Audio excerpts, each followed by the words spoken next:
Comcast Cable, Channel 5 presents high school wrestling. Tonight it's the Dream Team Classic. The U.S. Dream Team against a New Jersey Dream Team. But first, folks, we have a preliminary match and a long evening of high school wrestling. We'll be showing on a couple different nights. Pennsylvania team against a New Jersey team. And right now we're starting at 130 pounds. Trevor Meldy of Delbarton, Mario Giordano wrestling for Pennsylvania. Right, and you'll notice it's going to be out of sequence here as far as the weights are concerned. This first match is a 130-pound match. Mario Giordano, you're going to see twice. He's wrestling first in the lineup here, and he's going to come back and wrestle again later in the lineup. He is a senior from Nazareth, Pennsylvania, who was third in the Pennsylvania State Championships. Trevor Meldy, teammate of Mike Gray, four-time state champion from Delbarton.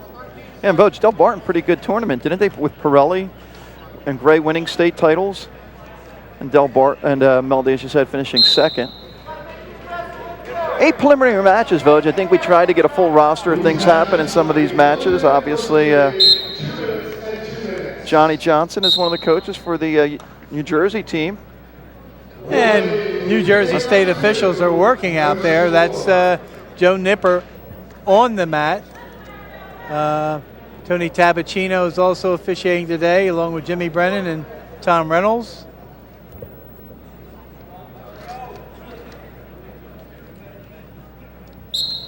Trevor Meldy lost in the state finals this year to Will Livingston of Kittatinny.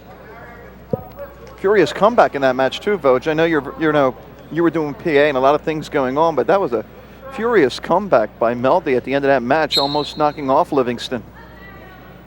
Probably one of the worst seats to have in the house during the state championships till you get to the final bouts.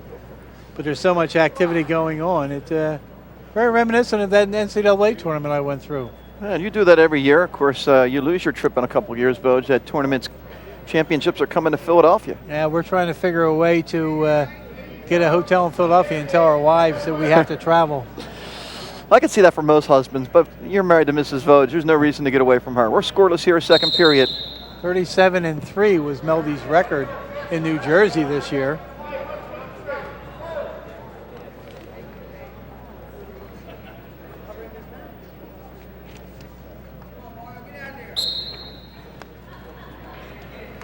Beautiful facility, by the way, here at Williamstown High School.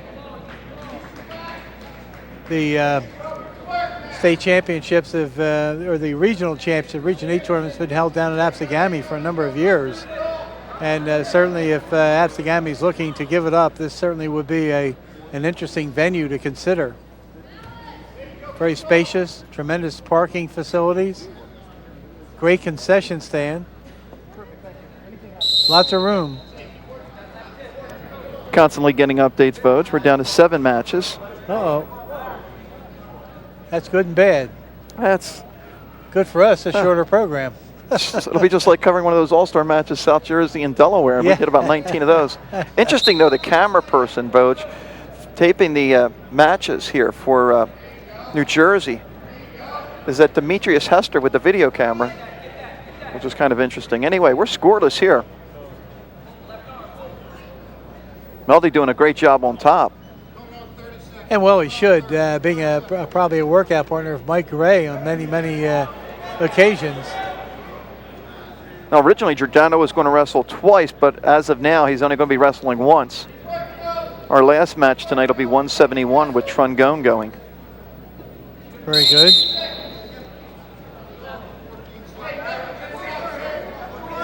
Now, my rosters keep changing. Here we go. Yeah, keep those keep those rosters handy. Everything I printed out and brought with us today has changed immeasurably. And one thing we were talking about, Vogue, on the way up here is how wrestling isn't just a seasonal sport, and you used to think after the state tournament the kids would start eating, but they just keep wrestling. As we're scoreless through 2. Yeah, no question. You're absolutely correct. And when you go to the national tournament, the deeper they go into the national tournament, in most cases, the more parity you seem to see. And That's because of a couple of reasons. These guys are so good, as you see an escape for the first point in the match. These guys are so good that 1 point in many cases could ultimately decide matches. Yeah, and in this preliminary match that we're seeing tonight, Voch, I think I'm looking at one match in particular, and that's our next match, and that's Tim Darling and Scott Winston, two guys that are ranked nationally. Winston's never lost a high school match. Now, obviously, this is a considered one, but there's a nice takedown, Voch, nice by ankle. Giordano. Yeah, nice ankle pick. He got Trevor Meldy a little bit off balance there. Trevor Meldy trying to battle out off the bottom.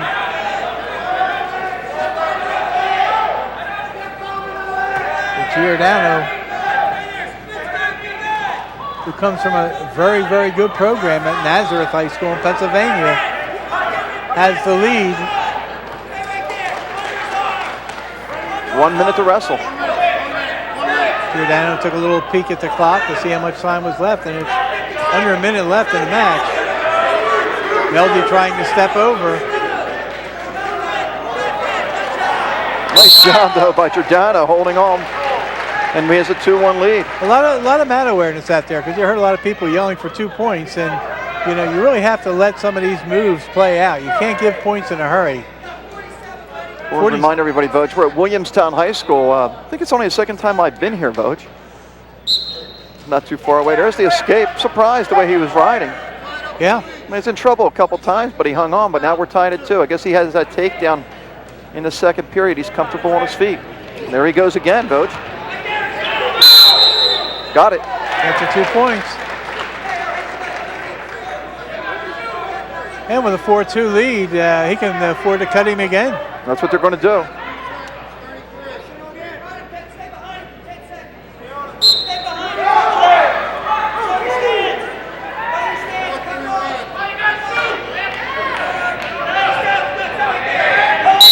Melby trying to get the takedown, doesn't get it. New Jersey on the front of those uniforms, Votes. The Garden State on the back. Yep. 20 seconds. Yeah, I was just going to say, quickly running out of room. It's a stall warning against Giordano. But Giordano, look at that. Oh, my. He's good on his feet, Votes. Yes, he is. No takedown now. Not yet, because he didn't get him on the mat in control. So still neutral. But with 7 seconds to go, that definitely favors Giordano.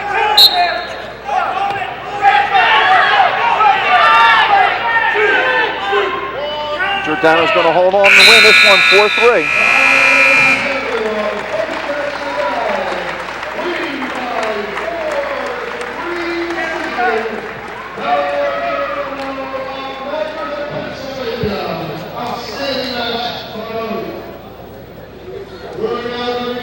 So, Vote, this is a good one. We have 2 nationally ranked records. Of course, Scott Winston, we've been talking about for a long time.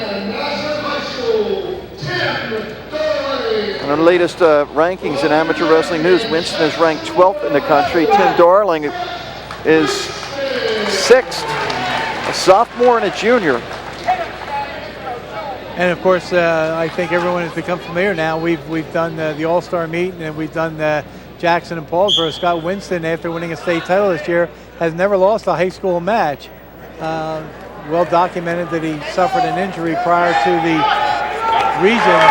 Wow. His freshman year did not wrestle in the postseason tournament. Takes an early lead here. Coach, I do want to mention, I thought that first period went quick. They were going 1, 2, and 2. So first period 1 minute, and then 2 and 2. The preliminary match, or exhibitions as they like to call them. Scott Winston, of course, the state champion this year with an undefeated season.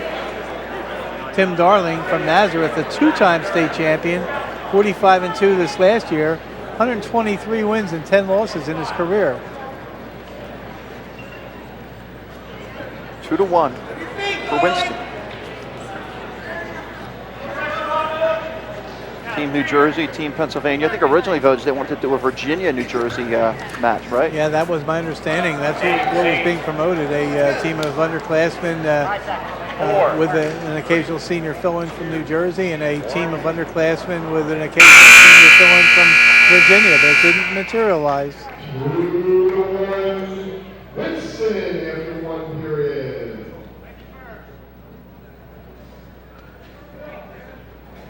Darling defers. I think Winston taking neutral, honey. He got the takedown on his feet. Yeah, I was just going to say, he got the choice, and he decided to take the neutral position because he is a very good takedown performer. Came 3/4 of the way through a takedown there, and Darling kicked out on it to stay neutral.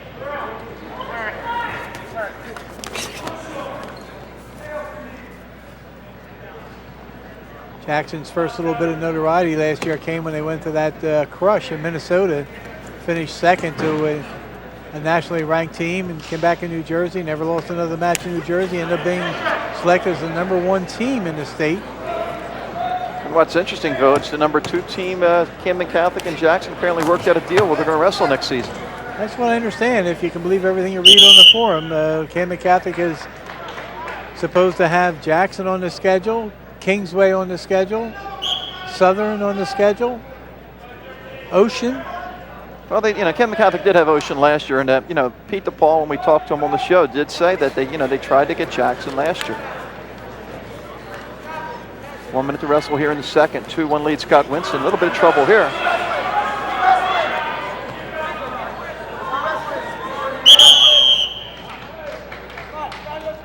Of course, the state champion, and there he is, Vogue, in the finals. Winston, there you see him spinning around against Harrington, getting the takedown. And that was a tight match in that final. I think it was, 1-point match, 3-1, 2-1, and of course 3-2. And that's where Winston's superiority is in a neutral position. And that's why he chose the neutral position here in the second, but right now he has no takedowns, 30 seconds left. The only takedown in the match belongs to him in the first.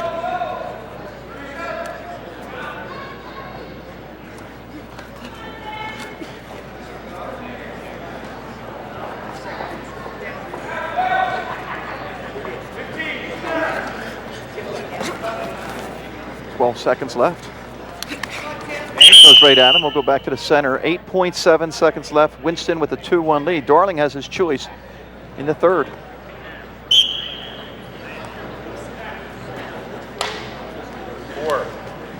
Little surprised though that Winston didn't take Balum, Vogue, or just being an exhibition that you want to maybe work on your feet. Well, unless he knows how strong Darling might be on top, and since he had such an easy takedown early in the match, I think that's where he feels more comfortable. Let's see how long he wants to ride, or whether he wants to cut him and not waste time trying to ride. Looks like he's going to cut him right away. Yep. And you know what happens if you cut the guy loose. Got to take him down. Here we go, 2-2.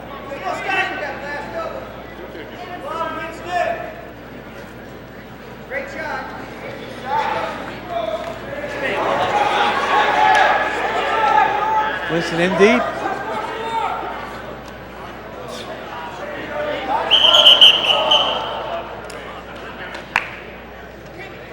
Wow.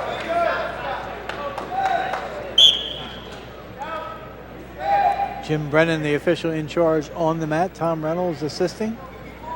2 guys from the South Jersey chapter, right, Bud? Yes. And longtime veterans.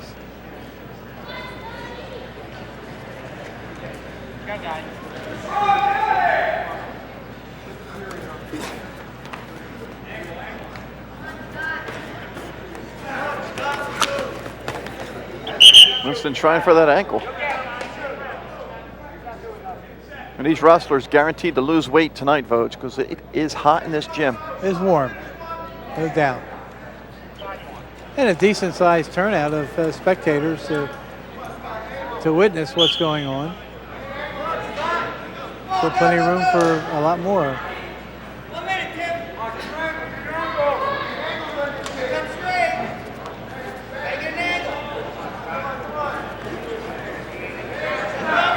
50 seconds, still tied at 2.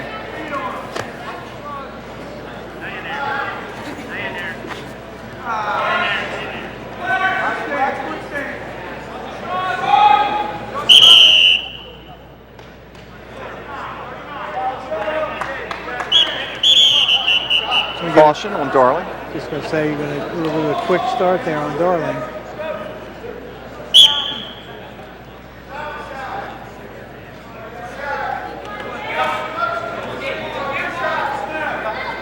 Give me 30. 30 seconds.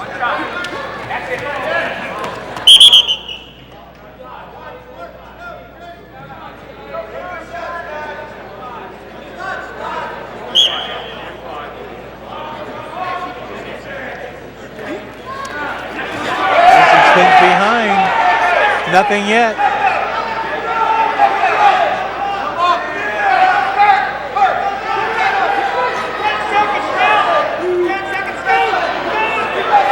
He's got to watch he doesn't get taken down. And he gets taken down with 2 seconds left, and Darling's going to win this match, Vogt. Amazing. 4-2. There was Winston, 3/4 of the way through a takedown. Darling never panicked. He pivoted on his leg, spun out of it, never let go, stayed in tight, and got the takedown himself. So Pennsylvania's won the first two. And they lead 6-0. We'll be right back.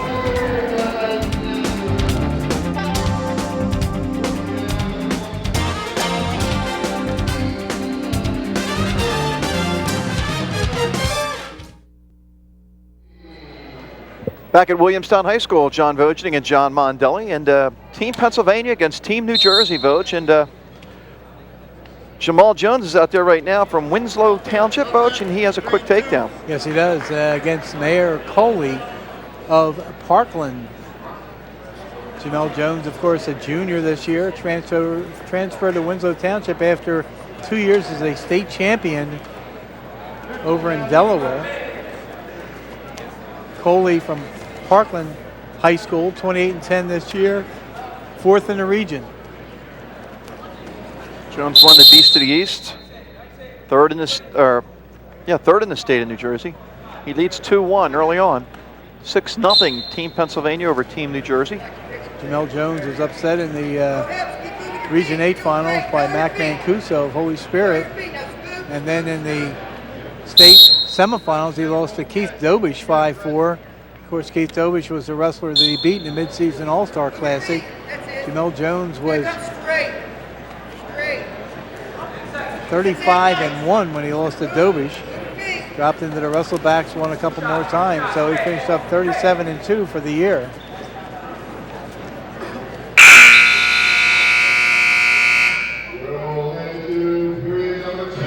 Get ready for the second period. And just like the preceding match where Scott Winston had a 2-1 lead after a period, Jamel Jones has a 2-1 lead. Unlike Scott Winston, he's not going to cut his man loose right away. He's going to try and keep him on the mat.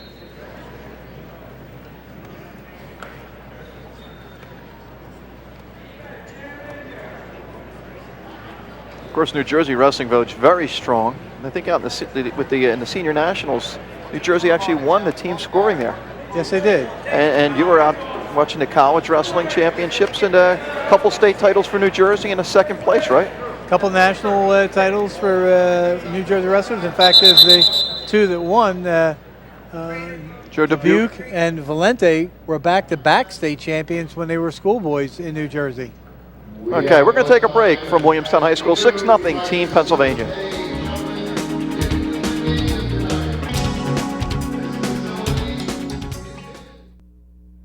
And back, Jamel Jones with a 2-1 lead. Vogt, we're at 189. Of course, we're jumping all over the place. Well, that's why they call them exhibitions, I believe. Because originally Mario Giordano, who wrestled the very first match for the Pennsylvania team, was going to wrestle twice, and we understand he's not going to wrestle twice. So we have a few more matches to go through yet. Some pretty good wrestlers coming up for Team New Jersey. I mean, Brian Tracy, who we're familiar with, we've seen for 4 years out of Paulsboro. Trombetti's been in the state finals twice. He's a former state champion. And Anthony Trungone, which was a state runner-up from Camden Catholic, we're going to see tonight. Anthony Trungone, one of the most unsuspecting wrestlers when he walks out in the mat, and yet was a state runner-up and almost stole a state title. Very talented wrestler. for someone who doesn't look that talented walking out on the mat. Jones really raking up the riding time, Voch. Unfortunately, there is no riding time. They can use it in 2 years when they get to the college level. Speaking of riding time, one of the matches I saw this last year in the Nationals, Brandon Becker was involved in. He had 6 minutes and 15 seconds of riding time. Yeah, no, I read your column. Brandon's a little disappointed on his finish. Still a 2-time All-American in his first 2 years. And in that weight class, which is what, from going by what you told me, one of the toughest in the country. Oh, arguably the toughest weight class in the country, that 57 weight class this year. And, you know, I know Brandon Becker was personally disappointed, but 2-time All-American, nothing to sneeze at. No. 2-1, so Jones rides his opponent for the entire period. Cooley. And this is Tony Tabacino is the referee in charge of this bout. Seen him up at the state tournament. No time being wasted as Jamel Jones gets out, builds a 3-1 lead.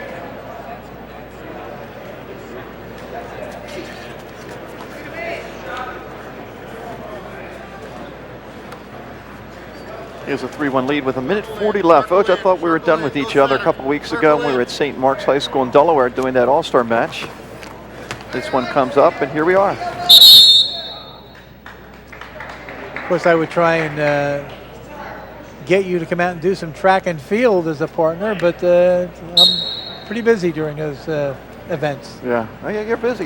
This is it. This was your free weekend. You gave it up for us. Oh, the director twisted my arm. Close to a takedown, but he ain't get it. 1:14 left.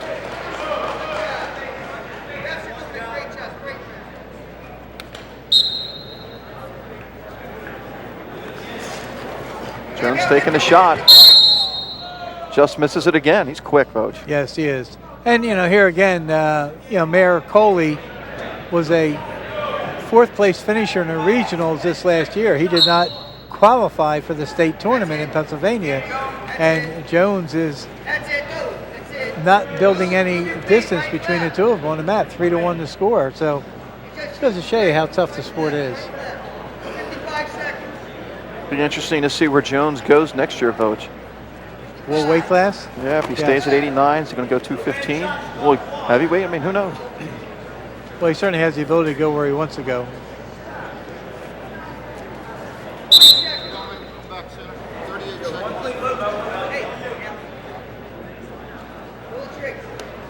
No, Voch, there's always rumors circulating about Region 8 coming to Williamstown. Looking around, I don't know if it seats as many as Absegami, but it's got potential, doesn't it? Well, I think it does. I think you could probably get some more temporary seating in here, but I think the Absegami probably seats a little bit more with the configuration of their gymnasium right now. One thing that would be interesting, with wrestlebacks now in the regionals, they could easily get 4 mats on the floor in here, which would make some rounds go a little bit faster. Stall warning against Pennsylvania. And Jones. actually a point awarded. And a takedown. There's 2 on the takedown. I didn't see the point yet. Yep. And there's the other point. So it's 5-1 for Jones. Yep. But only 5 seconds left, so only pick up a 3-point decision. But it breaks the ice.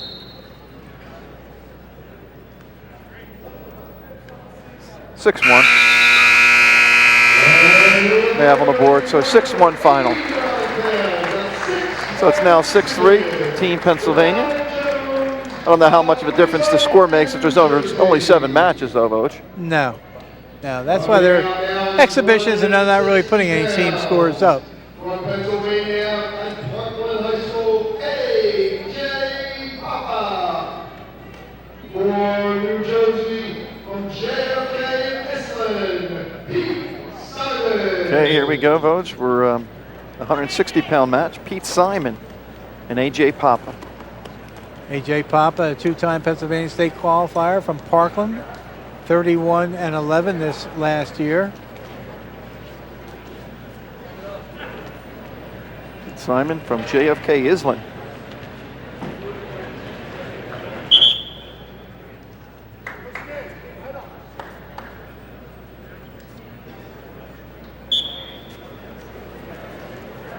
You know, but there's another match tonight that we're also going to be televising, and I'm telling you, you're talking about some heavy hitters in that match. Some pretty good wrestlers. I'm interested in seeing 171 David Craig, who's a 4-time state champion out of Brandon, Florida, who's never lost a high school match. Adam Hall, by the way, Voj, from Mountain, Idaho. Right. 3-time state champ. Hasn't lost since the state finals his freshman year. He's going up against Darrion Caldwell, and I think that's going to be the most interesting match. Oh, sure should be. Pete Simon, by the way, was a regional runner-up in Region 5. He won his opening match in the States by a technical fall. Then he lost to Scott Giffen of Eastern, 21-7. Came back in the wrestlebacks. He won by fall. He won 4-3, won 4-0, before he lost 5-2 in a match that would have put him in the battle for 3rd and 4th. Came back to win 5th place with a fall over Frankie McLaughlin of Hillsborough. So Pete Simon was 5th in the state for New Jersey. And we're scoreless after the first period. Simon on the bottom.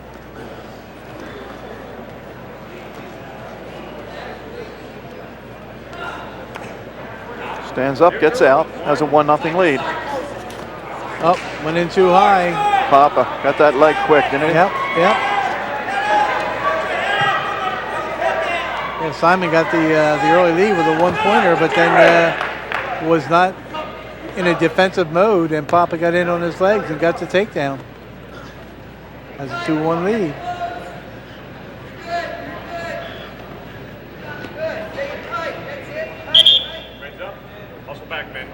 And this is a sport where you can't let up, especially when you're wrestling kids at this level, Voj.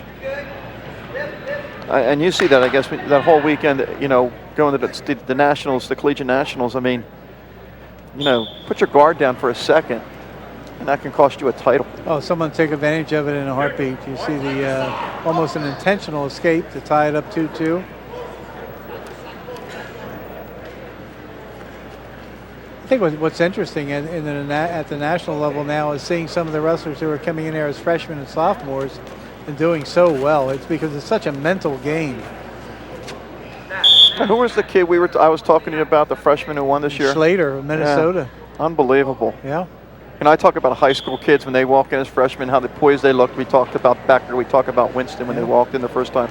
I've been watching that kid in that stage, and it's got to be pretty intimidating, isn't it? Oh, it's very intimidating. I talked with Ryan Goodman out there, the Absegami wrestler who transferred from Nebraska to North Carolina State, and you know, he was state champion in New Jersey, and a very, very strong wrestler. And yet out there, he lost 2 matches out there, and he was just beside himself. And you know, you got to say, wait a minute now, you know, you got this far, but that's not good enough for those guys at that level.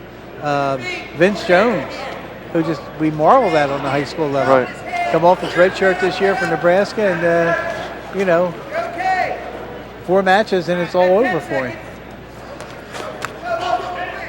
Yeah, and he redshirted early on, Voj. I wonder if he questions himself right now, giving up that year. Well, you know, you would have to think so, because he went so deep into the season. He didn't come off until the week of the national duels, and you know, me personally, I think it would have benefited him to stay on the red shirt, but talked it over with the coach, and he wanted to come off, and he was the best they had on the team at that weight. So, right. And you know what? Maybe, you know, he got a taste of it. Maybe he comes back next year. We'll wait and see. 2-2 as we go into the 3rd period. Papa starting on the bottom. Get a chance to see how Simon is riding.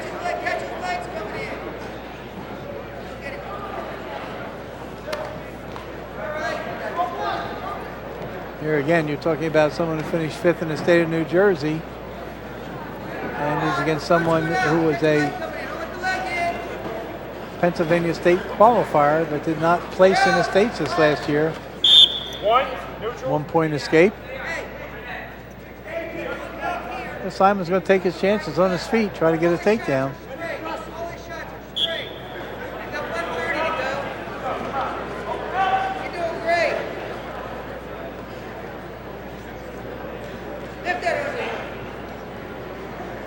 .120 left. 3-2 lead, Papa. That's it. Good job. Move your feet. Move your feet. There you go. That's it. That's it. Great. Good. Okay. That's Pop it on the leg. Oh my. Got the takedown, 5-2 lead. Relentless is what you call it.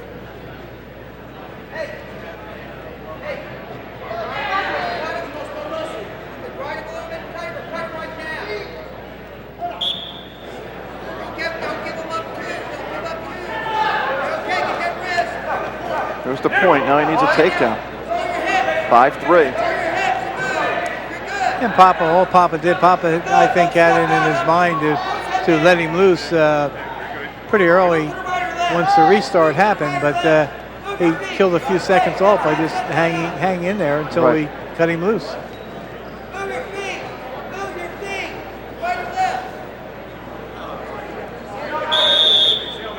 Stalemate.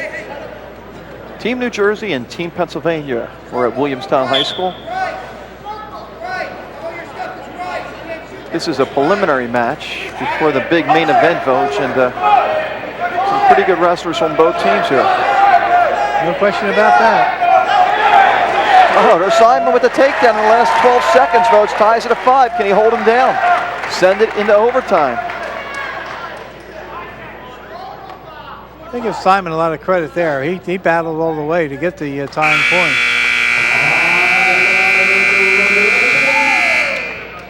So now in the 1 minute overtime period.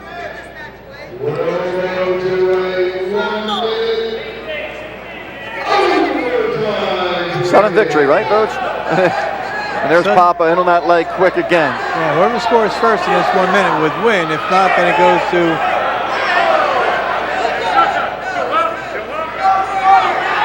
nothing yet. There's the takedown in the match. 19 seconds in. 7-5 win for Papa.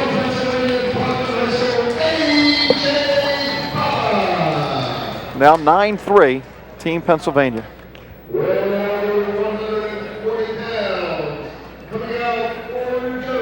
140 pounds, we have Braylon Williams from Pennsylvania, Brian Tracy for New Jersey.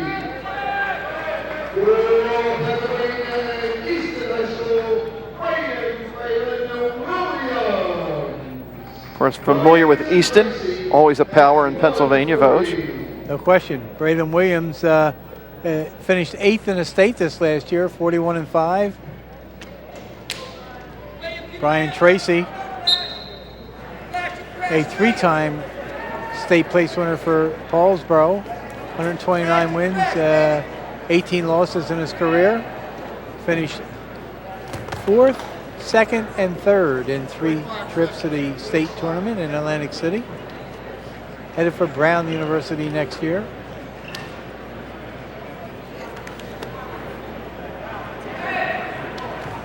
Probably one of the most unorthodox wrestlers I've had an opportunity to watch over the years. But very successful.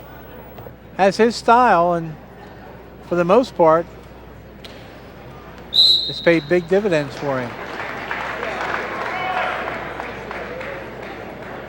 40 seconds into the first period. If you just joined us, they're only wrestling 1 minute in the first period and then 2 2-minute periods. So 5 minutes of wrestling.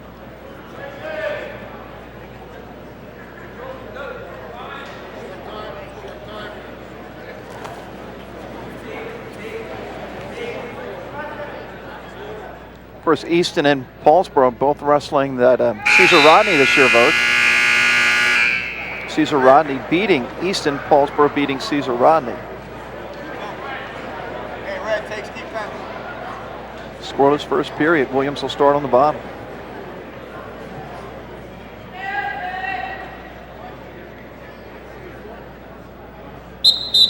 Caution.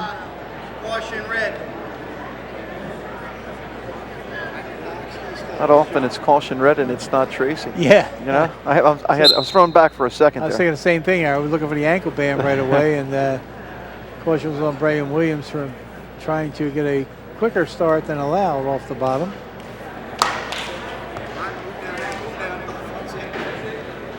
You gotta catch it. Was riding one of the better, stronger suits of Tracy during his scholastic career. That's it, good. Stalemate's called. So Nipper, the referee.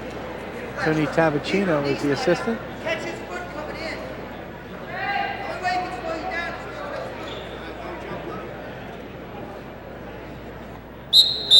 is Caution again on red. Second one.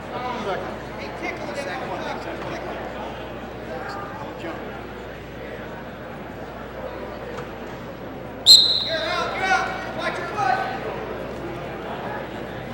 That's it. Good job. And there's the escape. Now move your feet. 1-0 lead Williams. Good job, son. That's it. That's exactly it. Move your feet. Move your feet. Good athlete.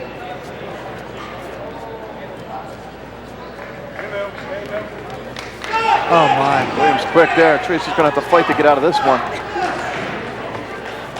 They gave it to him. 3-0. Amazing speed. Hey, buddy, just breathe. Relax yourself.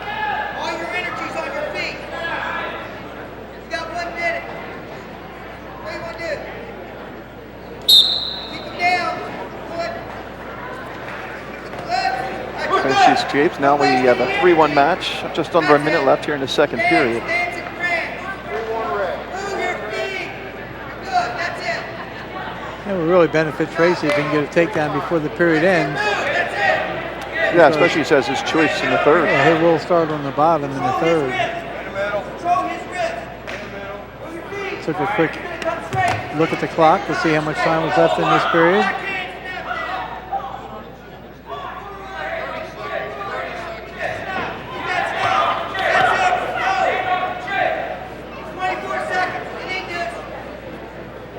Seconds.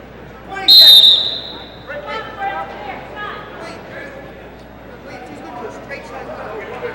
Don't let him reach in your hand. Control his wrist. You take the shot away. You got to go right. Right. That's it. Go. Oh, my. Go the other way. Williams showing flashes of that quickness. He has a 3-1 lead. He's going to hold on to that probably as we go into the third period, the final 3 seconds. And we go to the third, 3-1 lead. Braylon Williams of Easton. And as expected, Brian Tracy takes the down position, or the defensive position.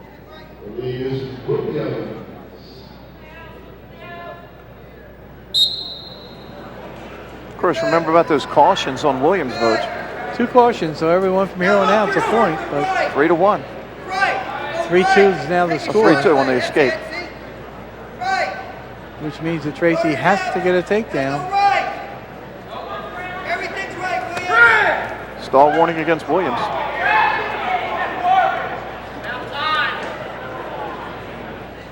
Good call?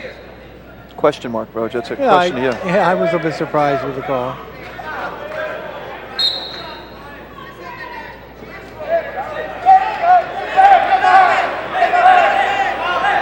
Tracy's going to try to finish it. Williams, nice to get out. Now trying again. Got to watch it. He doesn't get taken down, and they go out. 1:17 left. How close can you be on a takedown and not get it, huh?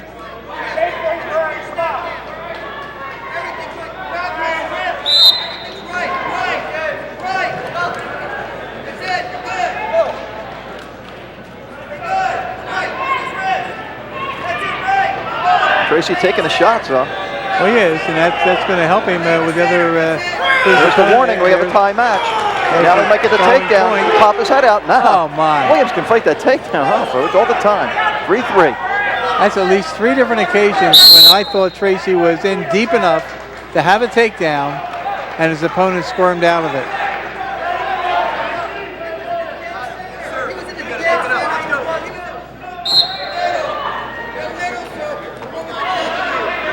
Tracy has no warning, so he doesn't want to do anything silly here, but he's got to remember his opponent has warning, so he should keep the pressure on.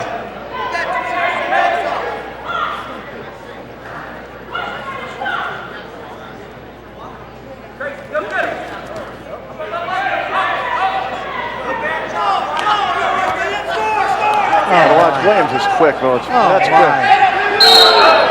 They're off the mat. No takedown there. We're tied at 3 still. 22 seconds left.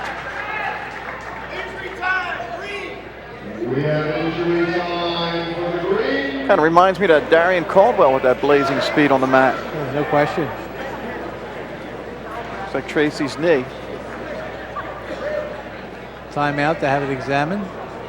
See the coaching staff for New Jersey right there with Tracy. Mike Chiazza, And I'll tell you what a job he's doing over there at Egg Harbor. Egg Harbor Township. Johnson, the I guess he's co-coach. I'm not Co-coach. sure of the the head coach situation here with Team New Jersey, but both they're helping out. and he has a wrestling club that a lot of people profit from.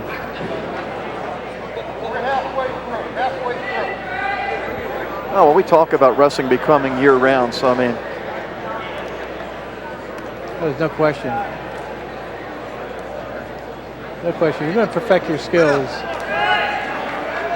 You have to be out there in the off-season, going to tournaments. I mean, it's just like Scotty Winston losing today. That's not going to hurt him one bit at the high school level. It's going to help him find the things he has to work on. Tracy trying to finish every time. But you see Williams taking a peek back at the clock. Oh, my. 5 seconds. Can he finish it? Oh, my.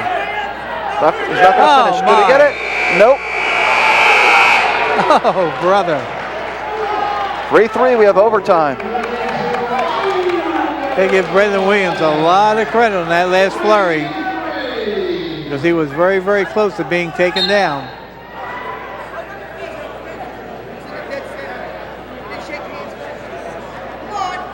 Our second overtime of the evening. Oh, my. Oh, my. Tracy fights the takedown this time.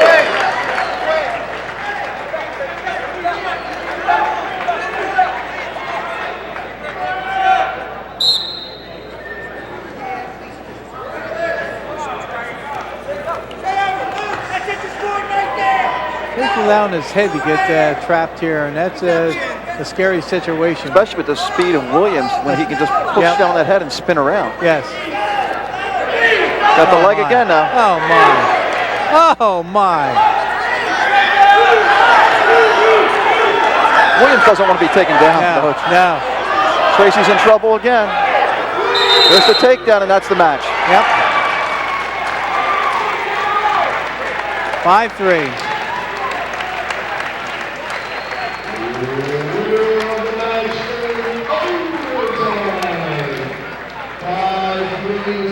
We'll take a break. We'll be back. More wrestling after this timeout. Well, Coach, just the end of that match right there. Look how deep Tracy seems to be in, but notice how Williams sat through on it. Tracy tries to throw the half in, tries to spin behind. Just watch what Williams does. Refuses to let the man get behind him. Puts his arms around the waist, breaks him down, keeps the toes in bounds. Right there, see the toes in bounds? Absolutely. Take down. 12-3 lead Team Pennsylvania, and we now have John Trombetti and Russ Souders.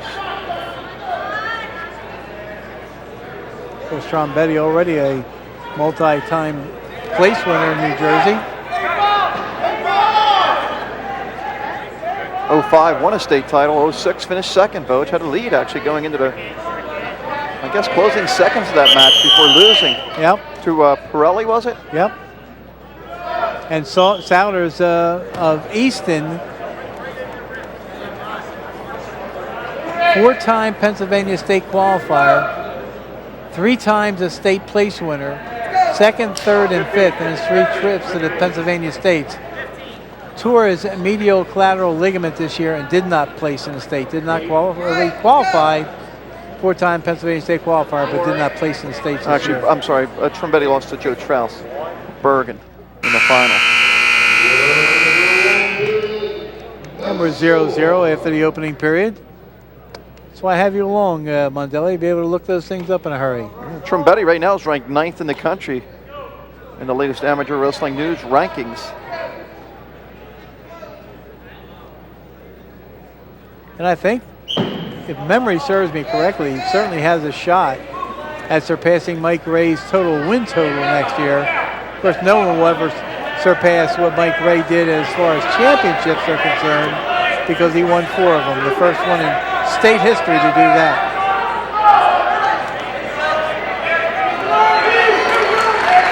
So reversal for Trombetti. Yep. 2-0 lead. Potentially dangerous. Unless they start letting freshman or 8th graders wrestle varsity, it's not going to happen. Now I think you're going to see there's a caution on Trombetti. I think you're going to see the state win total probably end up being in the 160s, but I can't see it going much higher than that with the number of matches they're allowed to wrestle right now. And I can't see a much higher winning percentage than 157 and 2 or 158 and 2. 158 and 2? Yeah. Pretty incredible. Although Scott Winston has a chance to better that because he's never lost a high school match in New Jersey yet. But he won't get the wins. No, he won't have the But he'll have the higher percentage, obviously, if he doesn't lose. But I'll tell you what, Mike Ray was undefeated after 2 years. I think Leigh Black may have been, right, after 2 years. You know, especially now when you're wrestling the beast, you're wrestling in all these tournaments, wrestlers, I mean, we saw it today. I mean, it was just an exhibition match, but there's a lot of good kids out there. Yes, there are. That's what makes it tough.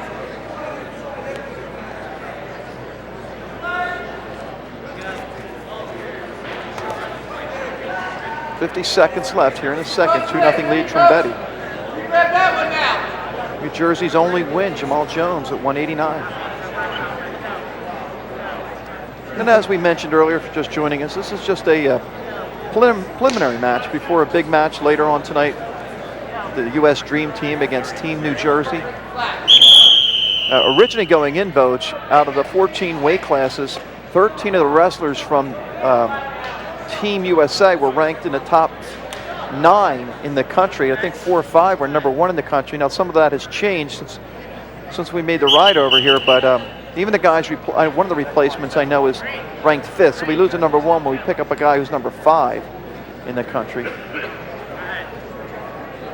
And of course, as we said, number 1 and number 3 we have, and that's Caldwell at 152, ranked 3rd in the country at his weight class. That's going to be the premier matchup. And Adam Hall from Idaho. No question. Souders throwing everything he can at Trombetti out there. Caution on Trombetti. That was the 3rd time too, so that's a point. So the first point that Souders scores. That's a big point too, Voge, because now if he escapes, he's got a 2-2 match. Yep. And he has his choice in the 3rd.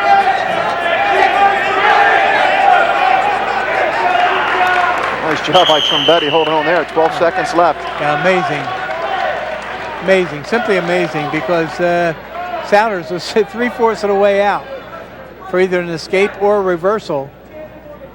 Trombetti just held strong. Had a chance to see Trombetti. We both did. Well, you saw him throughout the whole tournament, but as you said, you can't really concentrate. But in the state finals, we also saw him at that All-Star Invitational. Yes. Very accomplished wrestler. And we go to the 3rd.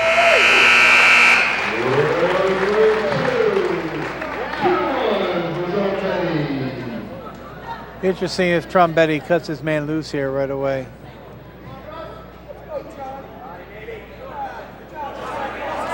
He's looking over.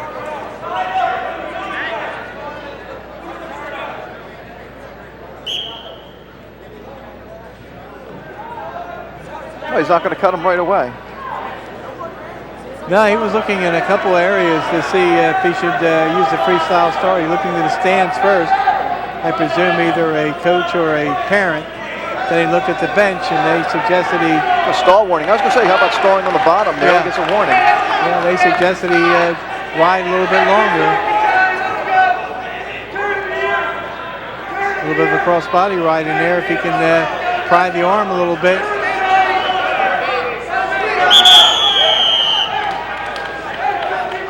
Stalemate's a safe call to make.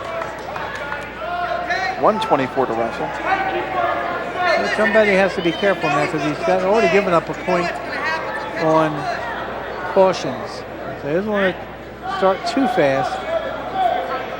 And I'll tell you what, even if he gets loose, if Souders gets loose, Trombetti can be the aggressor with the stall warning on Souders.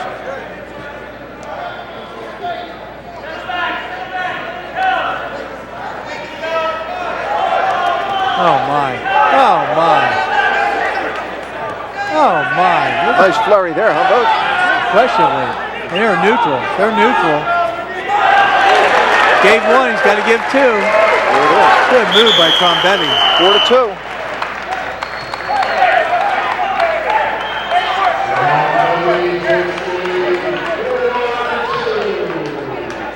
We have injury time. 55 seconds left here in the third.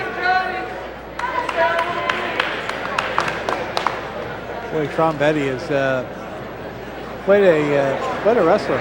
So, Broach, was there an escape there? Yes. Okay. Yeah. I mean, I know it was given. I was Yes. going to say sometimes. No, definitely. We were saying they're neutral right Separation. now, and as soon as he gave that point, Trombetti didn't hesitate, flew right behind. That's good mat awareness. Of course, the fans here today, Village, obviously hardcore wrestling fans, because a beautiful day here in South Jersey. Yeah, it takes a lot to follow the sport when you're finally hitting springtime and it's beautiful outside. Could have been a 2-cigar day. Whatever, for you maybe, not for me. My favorite day, Village, actually is April 15th. Nothing to do with taxes. It's the day New Jersey is smoke-free in the restaurants.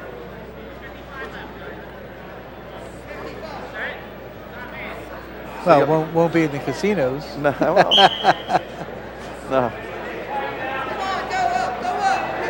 50 seconds, a 2-point lead, which is a nice little cushion for Trombetti right now. Well, he knows he can give up one. Even if he gives up two, it's just tied. But he has done a marvelous job in riding in this match. 30 seconds to go. It's interesting to see how far he lets his opponent go before he tries to cut him loose.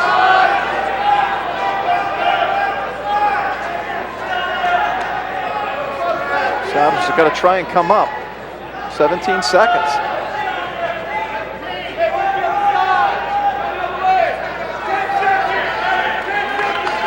Pennsylvania's looking for a stall call on Trombetti. I don't see it. And Team New Jersey picks up their second win of the evening. Great job by John Trombetti. 4-2. Well, which brings us to the last match of the evening, believe it or not.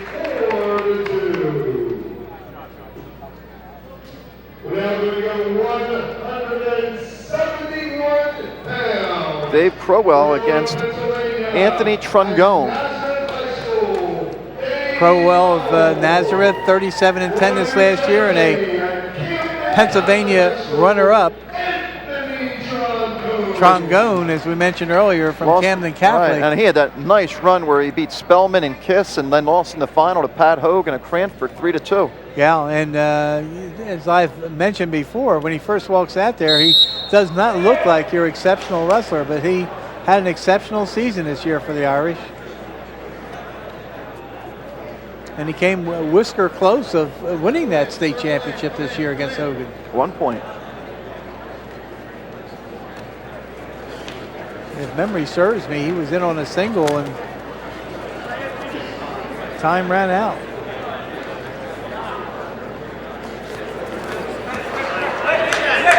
Technically sound, they say, folks. Well, there again, in on that single and came very close to getting a takedown there.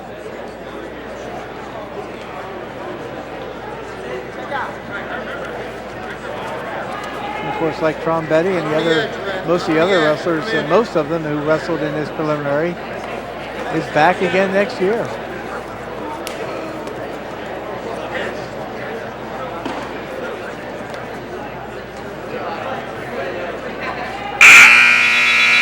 Scoreless first period.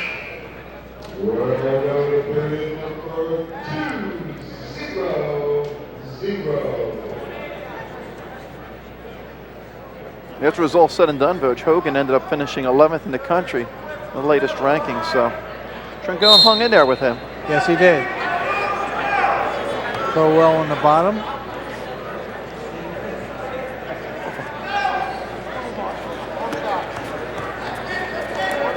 And the escape, first scoring of this bout.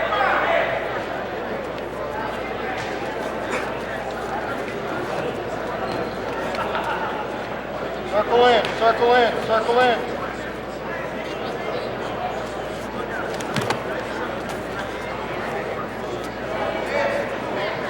One of the reasons Camden Catholic had such a strong team votes this year was, the upper weights. Because, they were strong top to bottom this year. And when you have him, you have Trungone, and you have some of the underclassmen. A kid like Maloney, right, folks? I don't even know if he got to wrestle in the tournament. Only had one loss.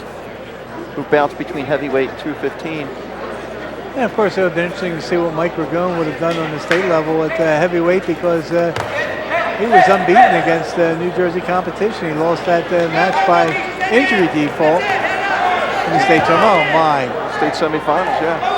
Rangone won't be taken down, or not Trungone. Trungone.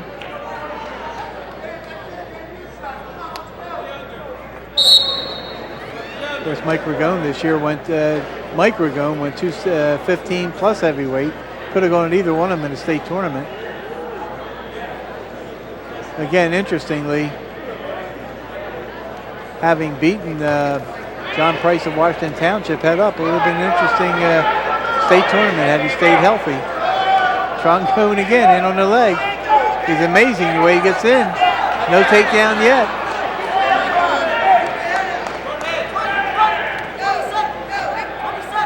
Sure, Butch, but I think Nazareth may have beaten Kingsway twice in the Virginia duels this year.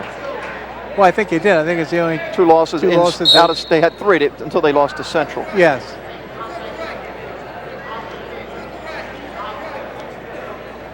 And I think Nazareth also lost to, also beat Camden Catholic. Yeah. Well, I don't even know if these guys would have wrestled head up in that match.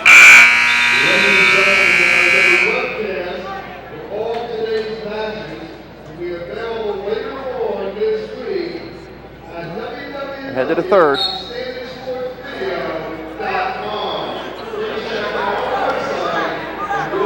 Trungone with the escape. We're tied at 1. Yeah, Crowell made no strong attempt to ride Trungone. They both are pretty formidable in their defense on their feet.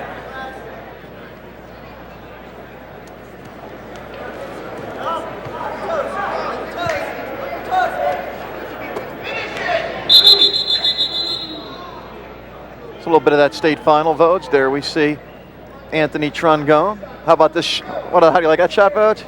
Very nice. Head coach to assistant coach. Good luck, coach. But as I said, 3-2 match. Hogan and a nice, Hogan was the guy that nobody even thought about either, Vote, because everybody was talking about Spellman and Kist. Yes.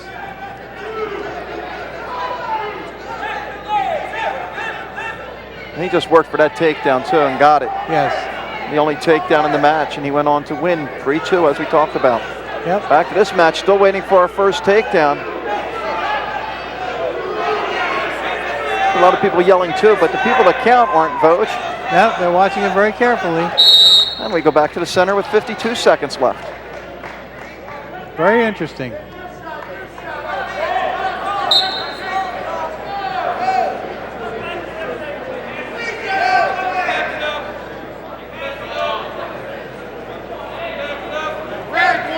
Star warning against Pennsylvania, and a 2-1 lead for Trungone. Well, he's been initiating all the shots, so it's no surprise if there's a stalling warning against Crowell.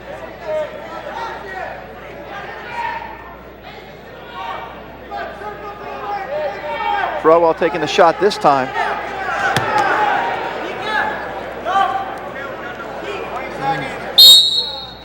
And we go back to the center, 21 seconds.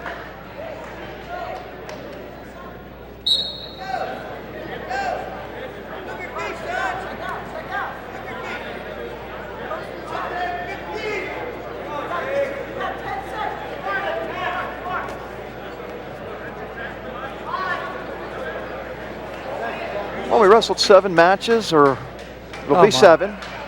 Time runs out, and Trungone's going to hold on to win.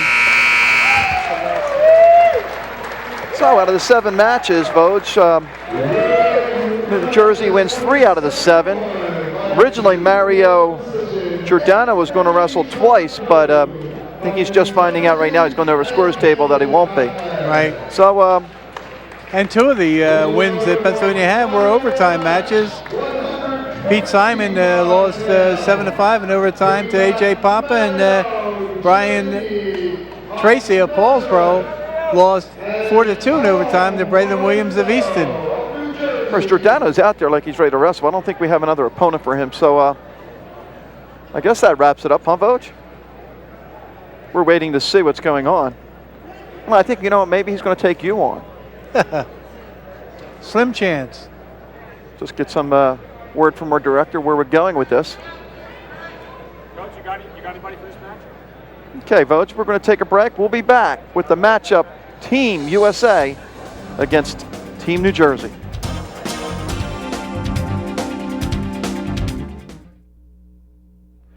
Welcome back, Vogt. The main event, Team USA against Team New Jersey. What do we got? All right, for Team USA, John Satika from Kerwinsville High School in Pennsylvania, going to the University of Pittsburgh next year. He's 90-15 in his career, 31-5 this year, third in the state as a junior. He got hurt and did not wrestle in the state tournament this year. His opponent, Anthony Lebbad of Hopewell Valley, 28-4 this year, second in Region 5, lost in the first round of the states to junior Matt Oliver of Toms River North, who eventually ended up fifth in the state. It's already 2-0 Vogt on the takedown for Pennsylvania. Or, I'm sorry, Team USA. Team USA. And I would think that definitely John Satika would have the advantage in this bout. He's a former third place winner in the state of Pennsylvania, and he's wrestling someone who was second in Region 5 and didn't get through the first round of the state tournament in New Jersey. It's also hard, Vogt, to find 103s when they're seniors. No question about it. No question. Satika is supposed to be going on to University of Pittsburgh, and if he is, the lowest weight class on the collegiate level is 125 pounds, so he's going to have to do a little bulking up. More than likely, I would think he would redshirt this first year.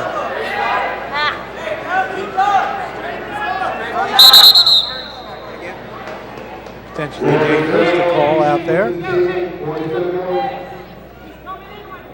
Joe Nipper, the official in charge. Tony Tabacino assisting.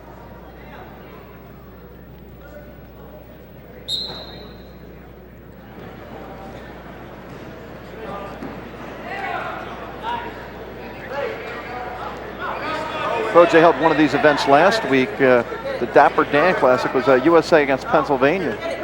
31-15 USA won that match. That's quite a formidable lineup they put out here tonight. You see these kids coming in from all over the country. There's a wealth of talent out there. Of course, no 103-pound weight class in that match. Well, as you mentioned, it's tough to get two seniors to go out there and compete.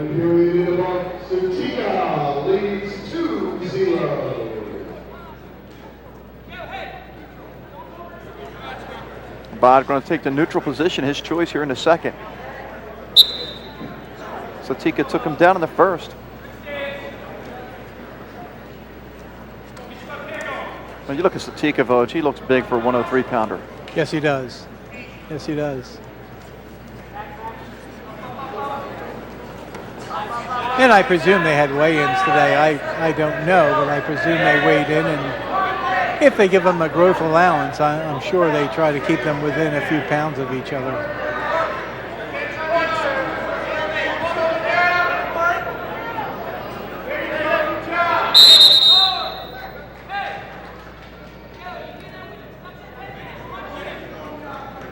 It's nice to start at 103. The old conventional weight classes. Start low and go high. Nice move by Lebbad to get in deep. Might end up getting a stalemate here, though. Well, he's got to do something in a hurry with it.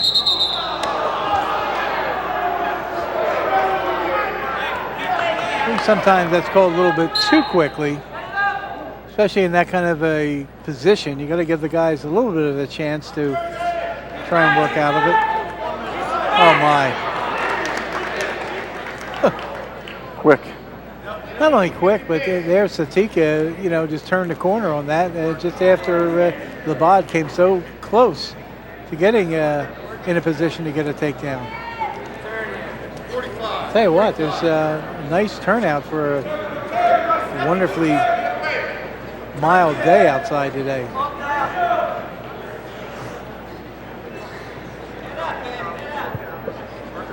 I would estimate easily over 1,000 people in here. Absolutely, absolutely. 25 seconds.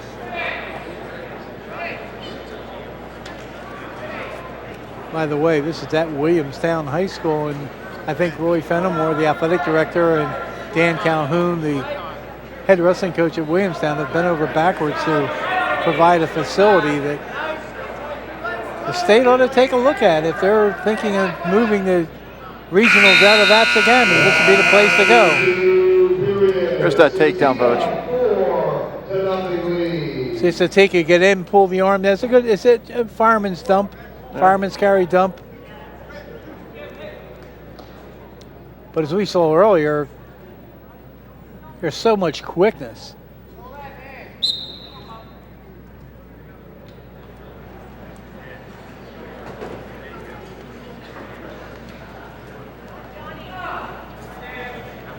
We're going to see 6 guys that are ranked #1 in the country for Team USA votes.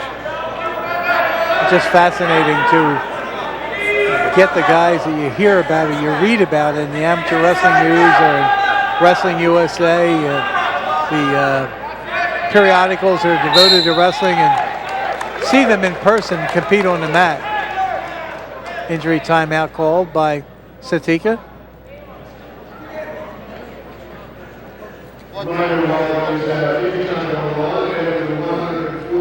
1:31 left. Satika with the 4-0 lead. As we talked earlier, the couple of matches that we want to see is Mike Thorn and Mike Ray at 125. And of course at 152, Adam Hall and Darrion Caldwell. Well, you know, when I first looked at the lineups going into this match, I think I was telling you on the way here that it was inconceivable for me to think that New Jersey could win much more than 3 bouts out of the 14 to be wrestled, but we'll see what happens.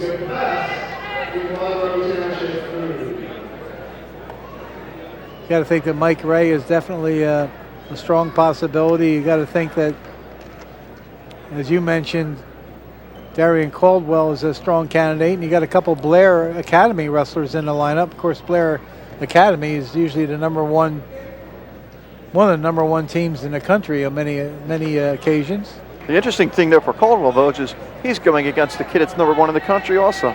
Yes. He's from, I think, 3rd. It'd be interesting.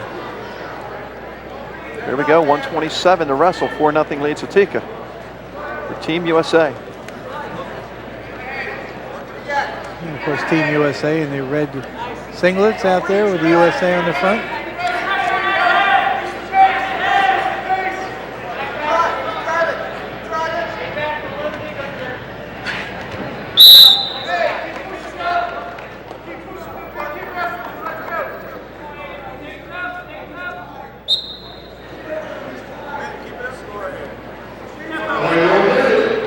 Final minute to go. Oh my, nice dump by Lebbad. Get back in the match, it's 4-2. Gotta make a decision in a hurry here. Either cut him loose and try and take him down to his back, or try and get back points as quickly as he can. 40 seconds, he's down 4-2. Well, for a guy who was a regional runner-up and did not get out of the first round of the state tournament, Lebbad's wrestling really tough. Gets a stalling warning called against Team USA.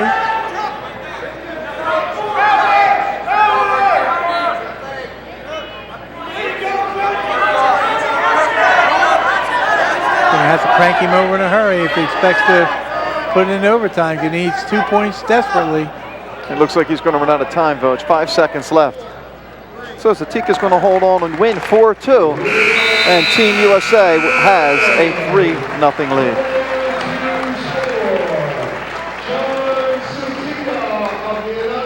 That brings us to 112 pounds, votes Ryan Fullam against Mark Kist. Mark Kist of Eagle Grove High School in Thor, Iowa, 147-8 in his career. He won a state title this year by getting a 19-2 technical fall, 21-5 technical fall, a fall, and a 14-2 win in the state final. Ranked number 2 in the country in the amateur wrestling news. His opponent, Ryan Fullam of Emerson-Park Ridge, 32-7 this year, 8th in the state, 114-22 in his career, headed to Rutgers. Kist is headed to Iowa State. Yeah, Kist 39-0 this year, votes. 2-time state champion, like you mentioned. His GPA, by the way, 3.7. Pretty smart kid.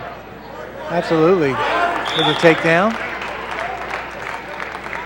And of course, going to Iowa State, he'll have a new head coach when he gets there because Cale Sanderson has succeeded Bobby Douglas. One big name taking over for another. Of course, Cale Sanderson never lost a collegiate match, went undefeated 4 years and outstanding wrestler 4 years. See Kist give up the intentional escape, so to speak. Just means Kist very confident on his feet. Yes. And like in so many cases, you're going to see these wrestlers who are here and headed for the collegiate ranks. In many, many cases, they'll be redshirted that first year. Make that transition from high school to college and see what the training table's all about, what lifting weights is all about, and what conditioning is all about. Division I level is a very, very tough level to wrestle at.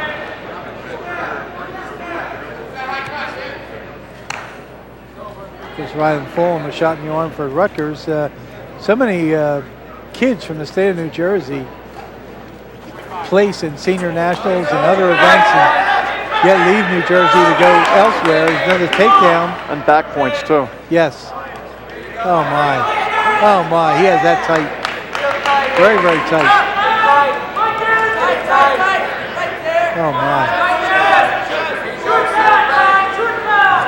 Plenty of time too, 20 seconds. It's an eternity out there. 3 back, it's 7-1. Wow. Very, very close to getting a fall.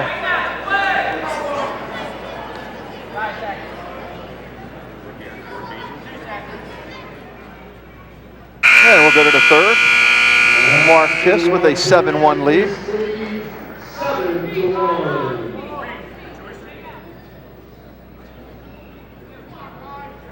Yeah, I think we're headed into the second period because they just flipped the coin. Uh-huh. Which is right. There we go. As you mentioned, 7-1 lead for Mark Kist of Eagle Grove, Iowa. It's a long way from the plain states and the cornfields. Yeah, we even see how wrestle from Idaho. Here's another takedown, 9-1. Yeah. And did you see that continuance there? Fullam came very, very close to getting in for a takedown. Kist fought it off, and it came right back with his own move to get the takedown. It's relentless.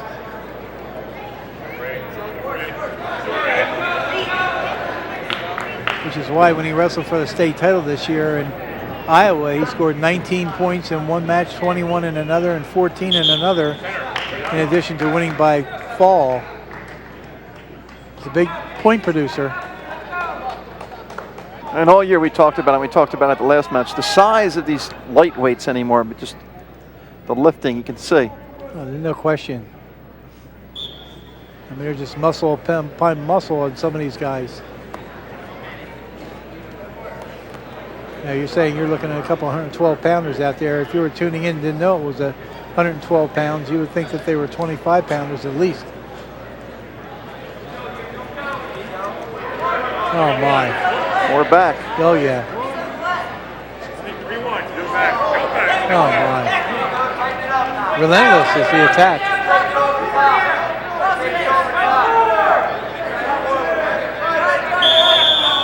Potentially dangerous. And had the knee trapped there. Of course, it didn't look like it was going against the joint, but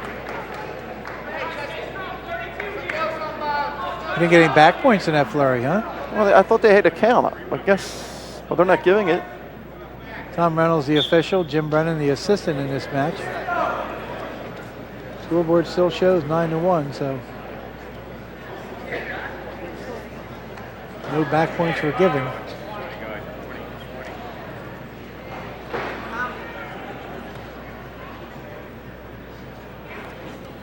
Quist, as we've seen, he's tough on top. He has a 9-1 lead. Final seconds. No back points, almost. Oh, my. Might get an escape. There's the neutral. Yep. So 9-2 lead Kist. We'll be back with more action after this timeout.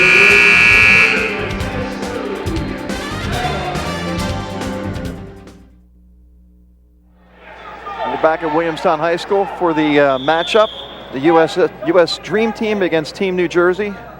Mark Kist against Ryan Fullam, a 9-2 lead for Kist. 22 seconds into the third period. And Fulham had a near side cradle on that time and tried to turn his man. Chris would not have it. Fulham went for the cradle again that time.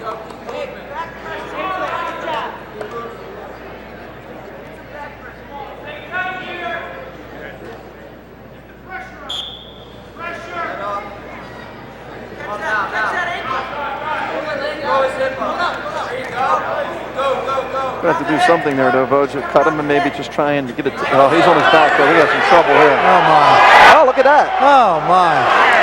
Nice job by Fulham. Didn't give up, but he was in a little bit of trouble there.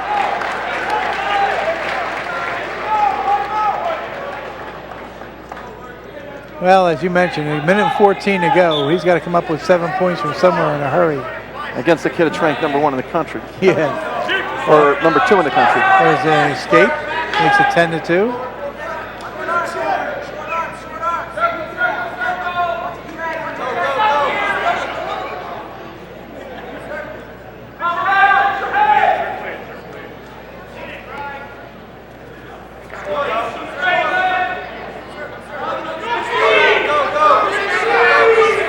It's just a matter of 1 or 2, or maybe even more. Oh, my.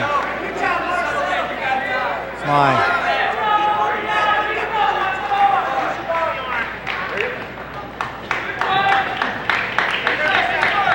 13-2, 28 seconds, so he Well, it sure possibly think of tech fall, maybe let him go. No, I don't think he's worried about tech fall at this point. I mean, he won a state title 14-2, so he's a point scorer, and he's proved it in this bout. 15-2 right now. I could turn him one more time. 8 seconds left. And he'll hold on. Hold on, yeah. 15-2 win. Half a second left. We have an injury time.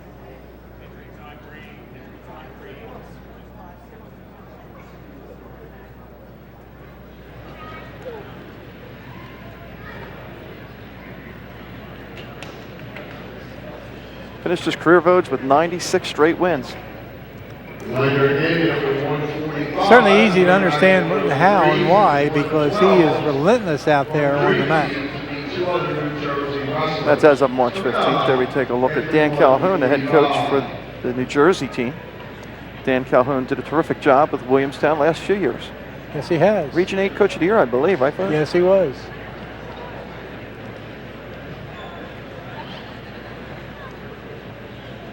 And of course, couldn't make the regional tournament or the regional dinner because he was getting his young daughter out of the hospital that night. Hopefully everything was going well for Danny and his wife and newborn.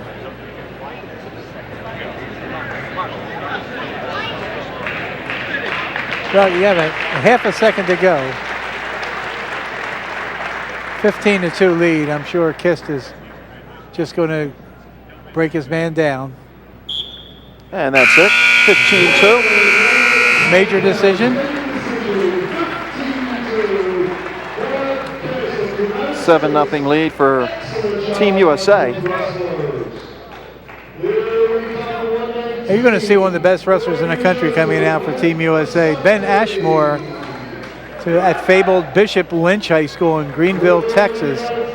72-2 this year, a 4-time state champion, 230 wins and 5 losses, including 182 pins, headed for Oklahoma State. He's wrestling Mike Bastante of Passaic Valley, 31-3 this year, 7th in the state, 104-20 in his career, headed for either Johnson and Wales or Hofstra.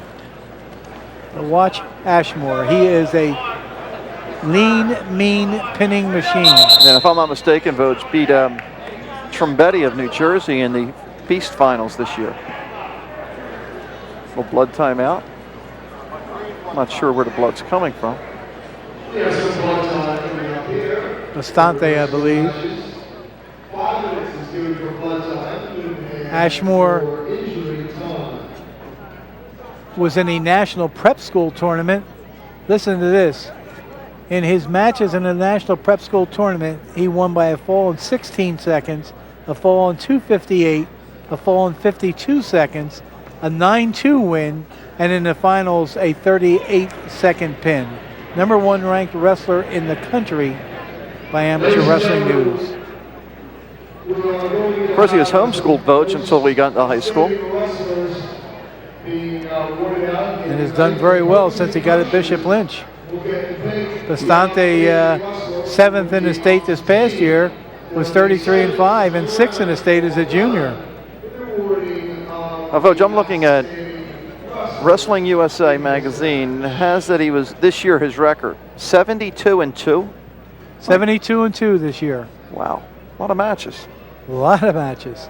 Let's say, you know, in prep schools, they get involved in a lot of tournaments early in the season. Of course, I think prep school starts wrestling a lot earlier than our public high schools do in New Jersey. I mean, you look at his career, 230 wins. The state record in New Jersey was set this year of 158 wins. Going to major in business at Oklahoma State. And of course, Oklahoma State won its 4th consecutive national title this past season out in Oklahoma City at the Ford Center. Had a seat saved for you out there. I missed my flight, actually, Vogt. We got done that wrestling match. I think it was the next day. We were doing that All-Star tournament. Couldn't make it. Seniors Classic, as you like to call it. The Seniors Classic in Delaware. Scoreless so far, 1 minute in. Oh man. My. Oh, my. Oh, you're a 4-time state champ. Yep. Pin. Wow. 1 minute and 7 seconds. Wow.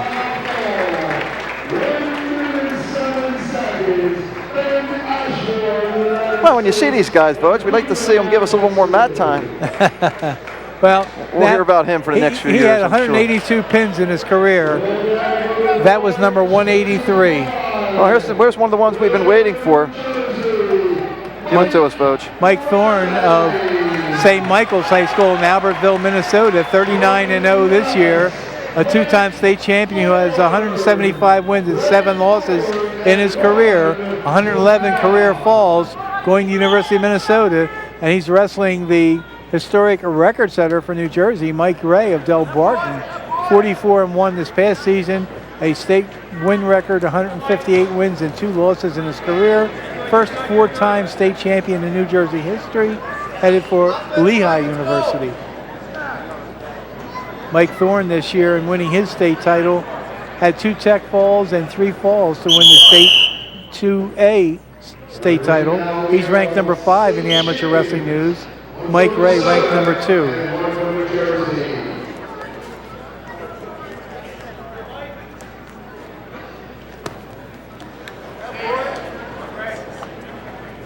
Of course, Mike Ray just coming off a victory in the Senior Nationals, Vogt, where the kid he beat will end up being his teammate at Lehigh next year. And if you believe everything you read, it seems like the whole class that's coming into Lehigh next year is going to be redshirted. And of course, you were talking to a wrestler earlier. Oh my. Oh my. Mike Ray is relentless on the mat. You were talking to a heavyweight wrestler earlier before we went on the air. He's going to Arizona State next year. That is correct. Kenny Lester, the heavyweight. Great kid, too, Votes. Yep.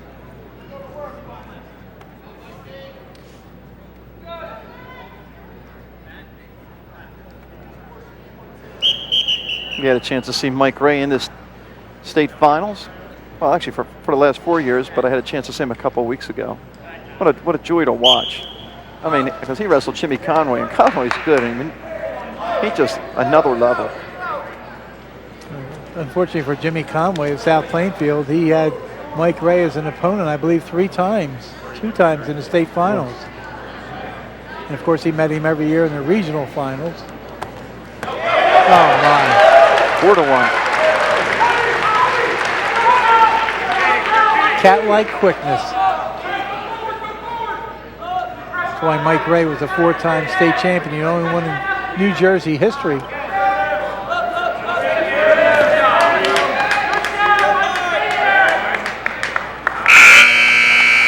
4-1 lead as we go into the second. Thorn's been wrestling since he's 5 years old, Vogt. An amazing wrestler.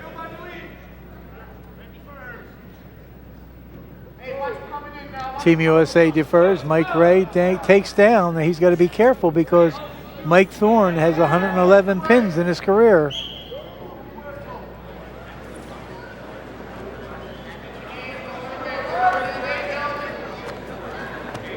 Oh my.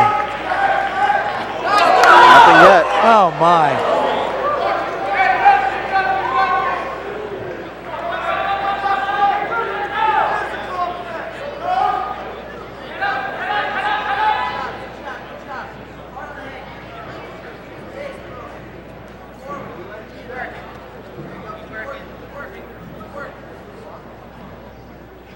Boy, Mike Thorn came ever so close to getting Mike Ray on his back and missed it. Mike Ray sits out, gets an escape, has a 5-1 lead. I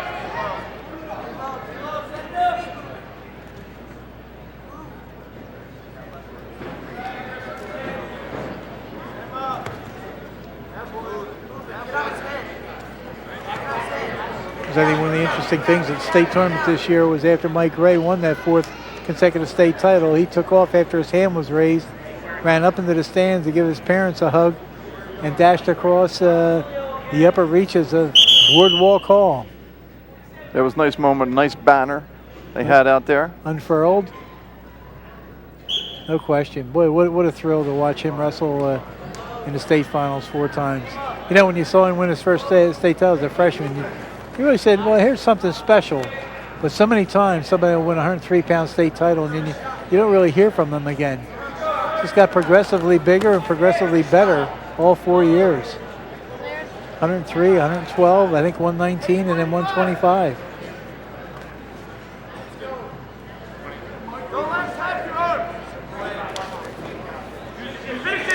So much confidence. Look at that confidence. I don't think he got it. No.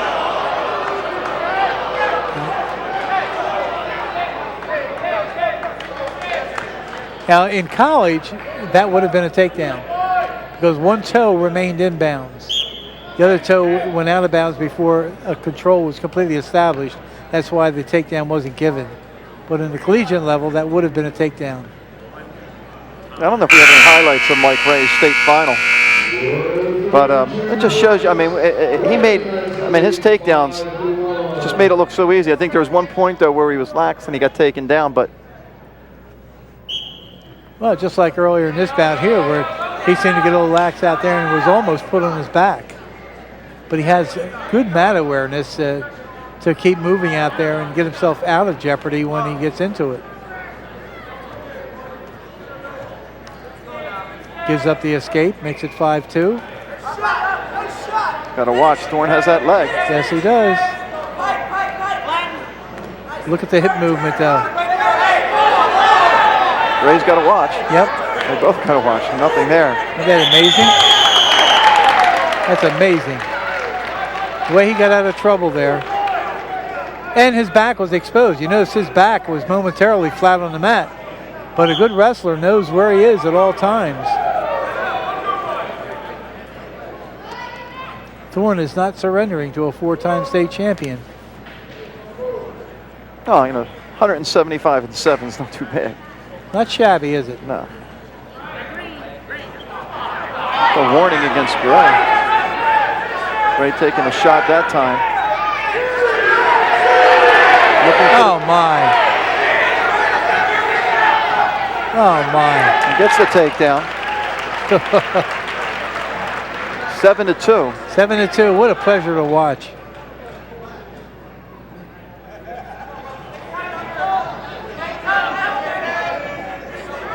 Mike Ray took a little peek at the clock to see how much more we have to go here.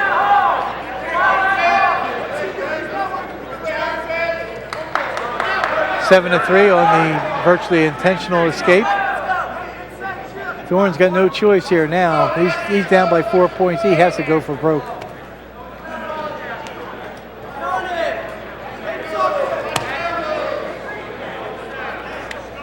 Mike Ray keeping that pressure on.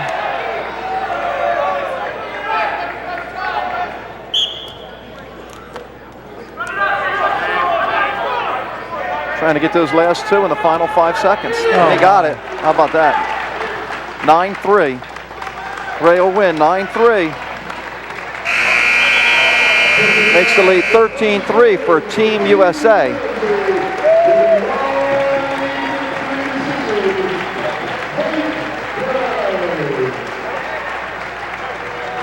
Hard for Mike Ray to lose in the state of New Jersey. Yep. Delaware might not be his turf, but don't wrestle him in New Jersey. We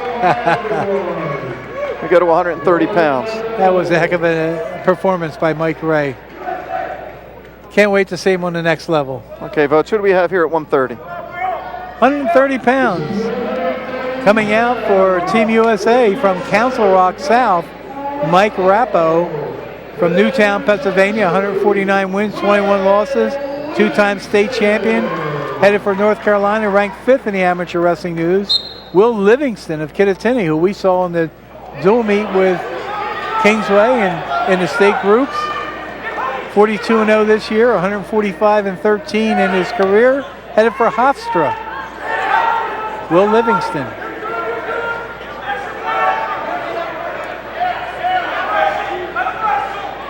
Simply amazing. Oh my, oh my, oh my.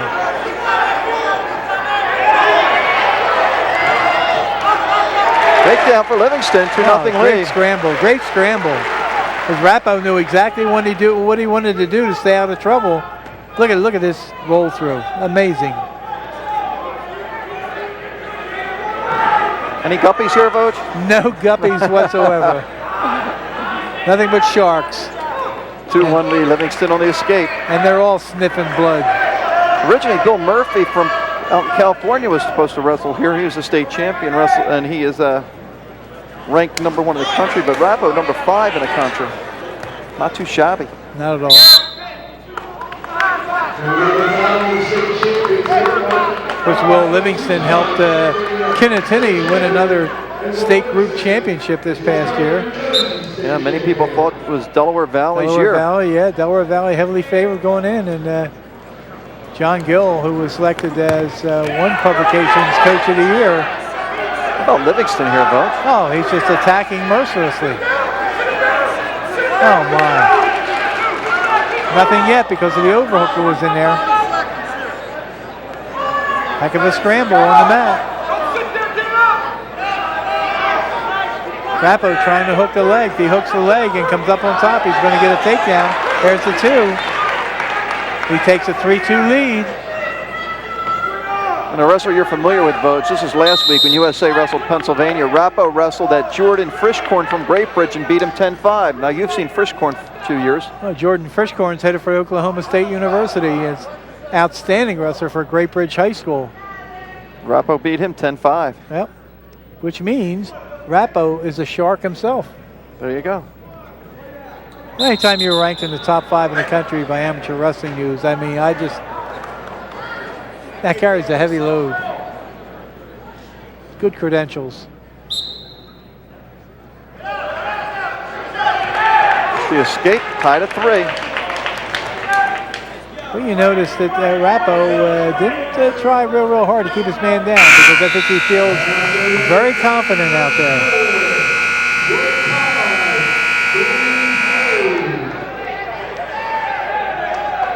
But by the way, the buzzer works, Voge. Yeah, I could hear it. 13-3 to team score. If anybody's keeping score, Team USA with a 10-point lead.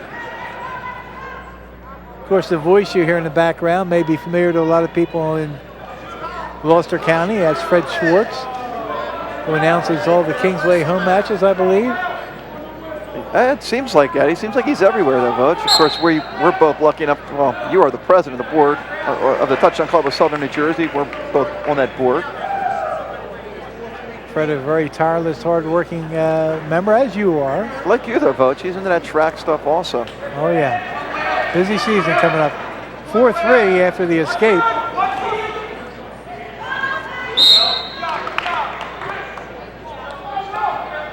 Livingston with the lead.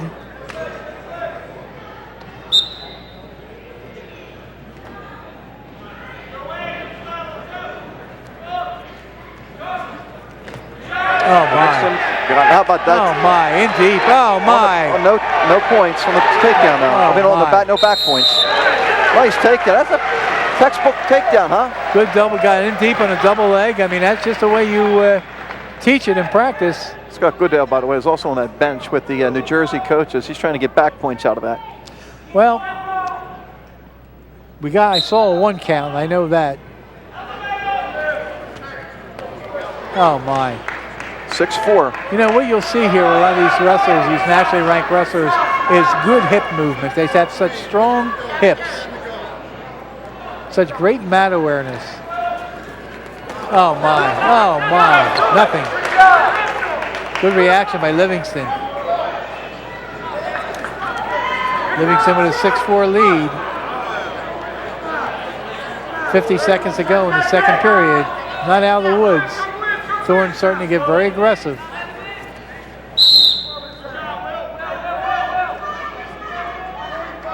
Here we go, Voge. Watch his takedown. In deep, lift, turn, drive. And he brought his man down. Exposed the back safely. right there, but see, one shoulder's inbounds, one out. Rappo went on that leg, trying to get that takedown to tie this match. Oh my. Livingston's got the overhook in there. He's got to get more than that, though. Rappo walks around. He's going to get a takedown. Got to keep that whizzer. Oh, nice spin behind. Oh, my. Oh, my. Livingston just missed that. Tell you what, he's not going to give up 2, which is the key here, though. And he'll head into the third period up by 2. Rappo's choice.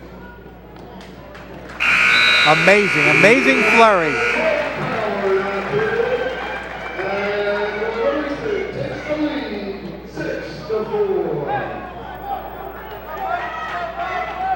What do you do here? Do you try and ride Rappo, or do you cut him loose? I try and ride him as long as I can. I don't want to get hit for a stalling, though, too. So, I mean, there's a couple things you got to worry about, but I don't think I let him go right away. I think you got to break him down right away and see what. Oh my! You got to be confident to do that. Yeah, it's like riding a Bronco. Got to bring him right down. You want to get hit. Oh my!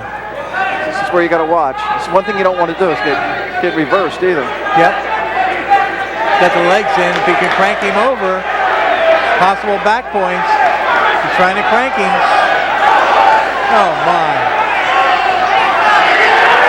Oh my! There's a back count.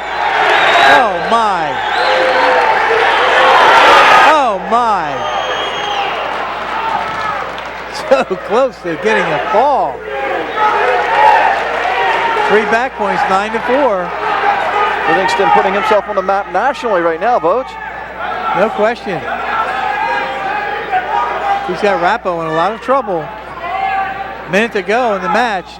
9-4 lead. Rappo asking for injury time. I don't blame him. 9-4 lead, Livingston. I think it was his sophomore year, Livingston. I saw him against Absegami Vosges. I just knew that kid's going to make some noise. I mean, he just looked really good, and that was a 3-point match, I think. Actually, I think Kittatinny had the lead most of that match. Here we go, Vosges. Wow, watch this roll through. Livingston comes right up, going to throw the leg in. Right there. Here comes the leg in. Bang. Now he's going to go to try and get a pry. And if he pries him over, he exposes him, gets the back points. Here comes the count. You called that too, Vosges. Once he locked those legs, you had that down. Oh my. Here we go, final minute, 9-4 lead, Will Livingston. Oh my, look at that. The reversal for Rappo, he lets him go. And, yep. Gonna make it 10-6. Rappo needs to attack now. He has to be aggressive. He has to go for a 2-2. Or if he gets one takedown, he's gonna cut him loose right away. Livingston does the right thing. He stays aggressive. I was gonna say that, Vosges, because he doesn't want to back up. Nope. Look at the hips of Rappo. 10-8. Gets the takedown. Now it's 10-8. Now it's going to be 11-8. Gets the escape. 11-8 with 20 seconds to go.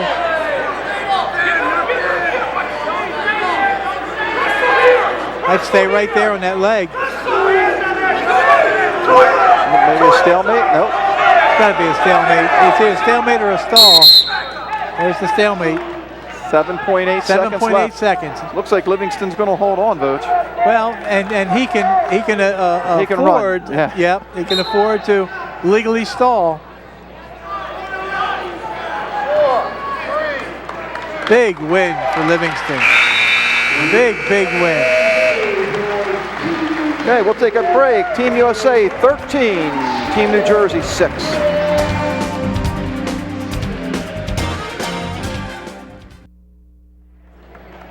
Back at Williamstown High School with his Dream Team matchup, and it's 13-6, Team USA over Team New Jersey. Votes as we go to 135. 135 pounds for Team USA. Kellon Balum of Herndon, Pennsylvania, wrestled at Line Mountain High School. 50-0 this year, a two-time state champion.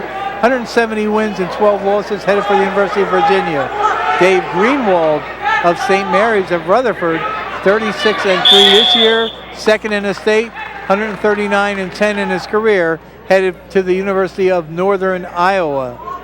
Of course, Greenwald Vosges was about 37 seconds away from a state title, had a 3-point lead before Jordan Burroughs. By the way, congratulations to Jordan Burroughs, won the senior nationals. Yes. Pulled off that amazing comeback. Absolutely.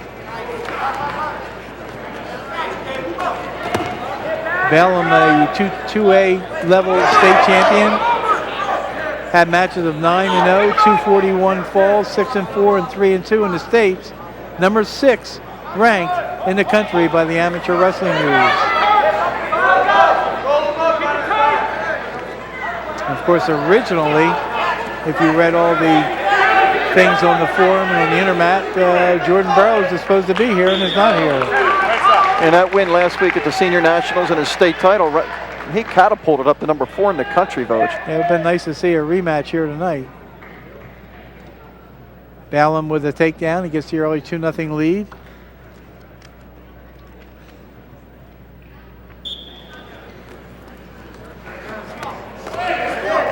Escape for Greenwald, I believe. Yes. Escape for Greenwald, 2-1 to score.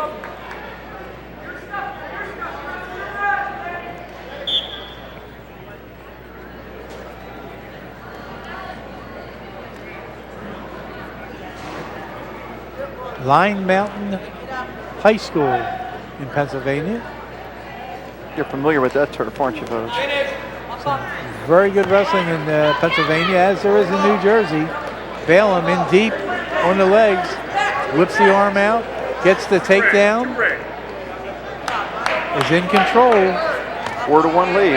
Greenwald battling back though. Got to be able to free the leg.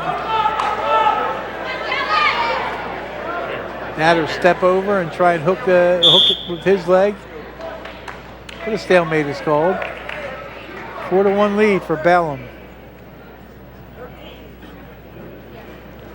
winningest record in his high school's history. Those 170 wins. Not a bad career, Hunter. 170 wins, 12 losses, 2 state titles. Headed to Virginia. Greenwald trying to roll through.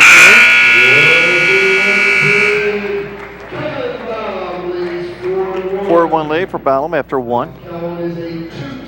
Well, I looked at the lineups going in, and I thought there was a possibility of New Jersey winning 4 bouts, 3 to 4 bouts, with the 2 Blair kids in the lineup. And they have 2 so far, so that's pretty interesting. Greenwald starts down in the defensive position, trying to battle out. Gotta be careful not to get tilted. You know, you don't see cheap tilt so much when you get to this level. These guys are so aware of where their backs are. Right, and usually the guys are so good, if they get you on your back, you're not getting back Now up. they're gonna stick you. Center. Hands up.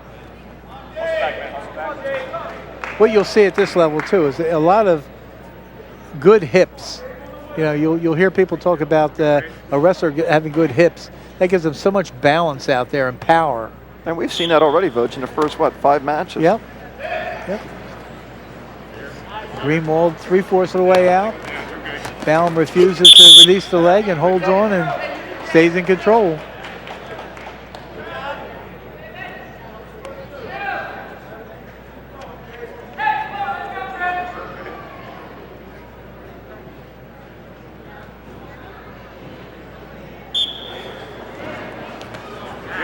There's the escape.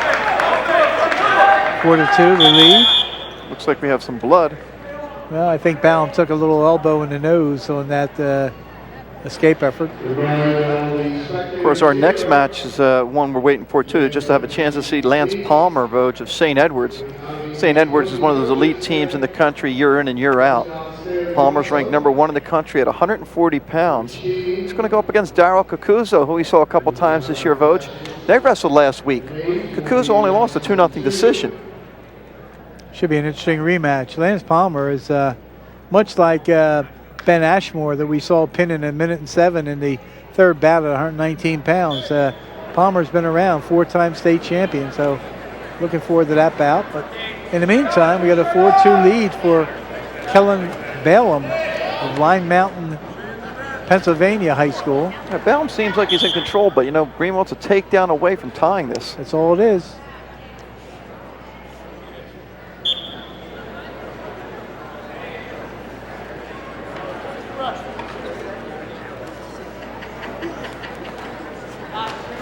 Oh my.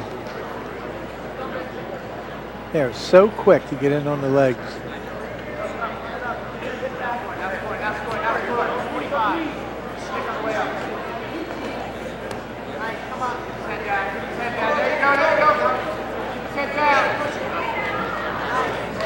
Oh my.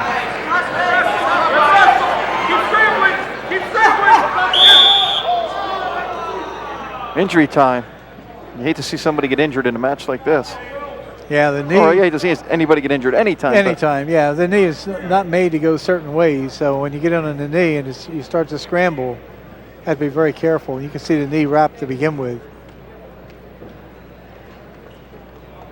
Greenwald also wrestled in the senior nationals last week, Vogt. He did place, so nice tournament for him.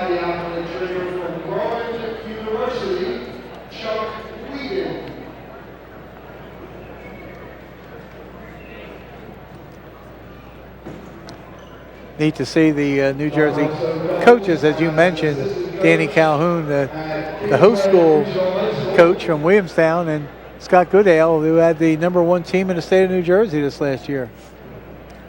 We have the Region 8 Coach of the Year, the Region 6 and State Coach of the Year out there. Wasn't it Goodale both? Yes. Of course, right now, Region 6 is the hotbed of wrestling in New Jersey. It has its little twists and turns. Not too long ago, it was Region 8. And may get back to that level again someday. It takes a lot of hard work. Chuck Whedon, one of the trainers that was out there on during that timeout. And of course, his son did a pretty good job for Kingsway High School this year. Absolutely. Real good job at 152 this year for the Dragons.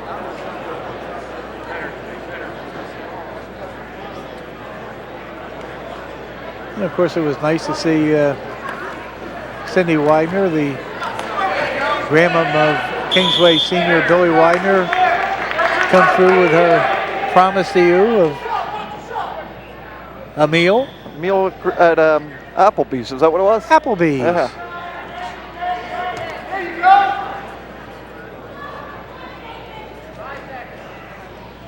Okay, we're going to go to third period at 4-2 lead. You bring up Widener, Voj, and we talked about Greenwald being 38 seconds away from being a state champ at that 3-point lead. And Widener, I think in the semifinals, was down 4-0 with 30 seconds left or something like that. Came back to win and then win in the finals. Well, you got to wrestle 6 minutes. Plus, sometimes plus. 6 minutes plus. You saw Steve Mocco in college. How many minutes was that match? How many overtime? 11 minutes. That's unbelievable. Yep. Those are from guys that weigh 285 pounds.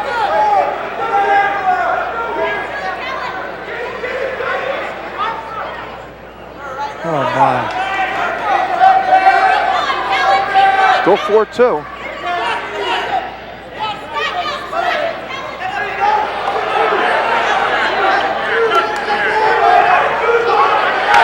Oh my. Oh my. Near side cradle. Near side cradle. They want points. He's got to have 2 points right here. Well, you have a mad assistant to help you out. Yep. There's the two. We're tied. Balum coming right out of it, though. Yeah. No, he's got Pops Greenwald in his head. trouble. He's going to get a reversal. 6-4.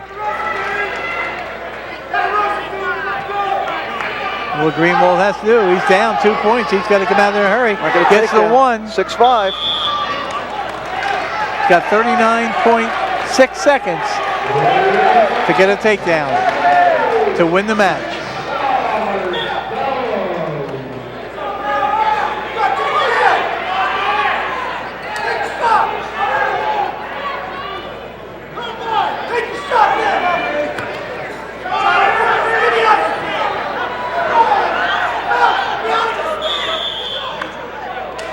.6 seconds to go.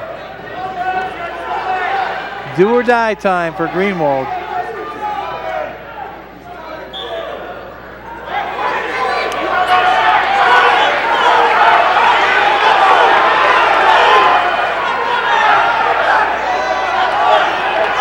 Can he get his takedown? Can he steal it at the end, Voj? No.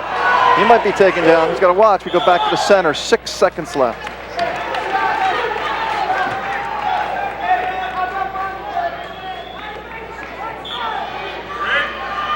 Stalling warning on Balum. Yeah, that's what you got to do. Oh, yeah. He's going to hold on and win 6-5. He's got the lead. And he's got the match.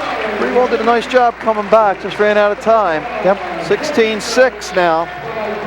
Favor of Team USA as we go to 140. We'll be favored. 140 pounds. Lance Palmer of Team USA from Columbia Station, Ohio, wrestled at St. Edwards of Lakewood. 35-1 this year. 142-6 in his career with 93 pins. A 4-time state champion headed for Ohio State. Daryl Cocozzo, his opponent from Riverdell, second in the state of New Jersey this year to Frank Molinaro of Southern Regional. 37-2 this year. 136-15 in his career. Undecided on his college plans at this point. Cocozzo trying for a takedown. We said they wrestled last week and Cocozzo lost 2-0. All Cocozzo got to do is take him to the mat here. Easier said than done. Oh my. Oh my. Palmer, the #1 ranked kid in the country, wrestled for the team that finished #2 in the country, St. Edwards. Cocozzo relentless. Oh, look at that. My. See that ankle? Oh my. Guess that's why Lance Palmer is ranked #1 in the amateur wrestling news.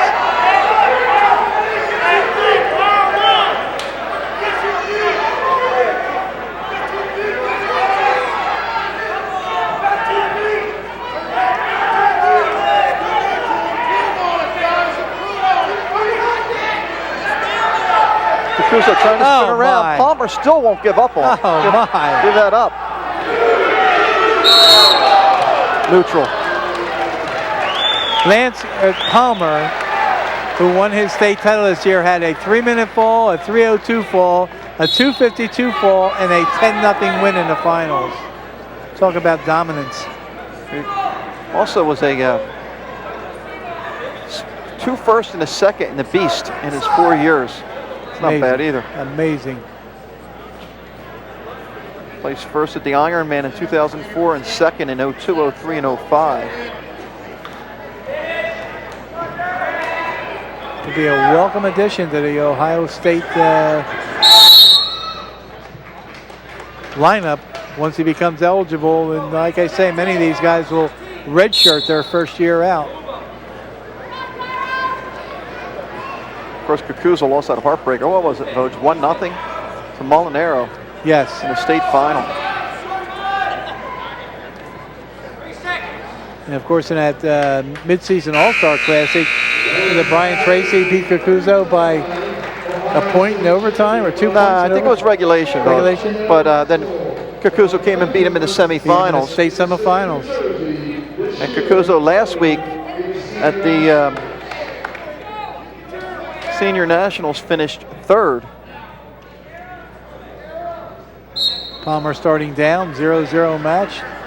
Just underway in the second period.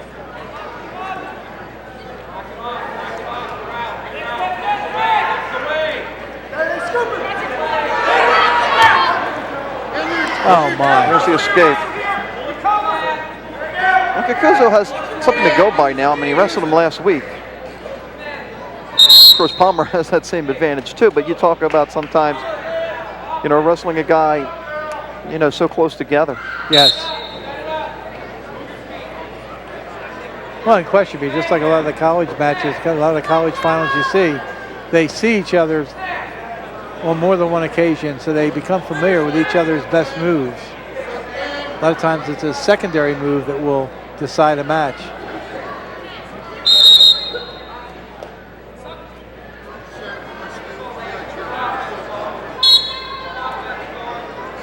.114 left in the second. My. Palmer with the 3-0 lead now. He just bulled his way into a takedown there.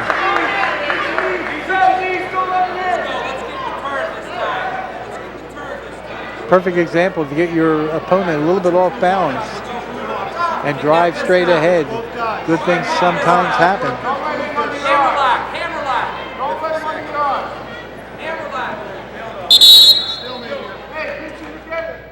There's that takedown. There it is right here. Just bulls right in.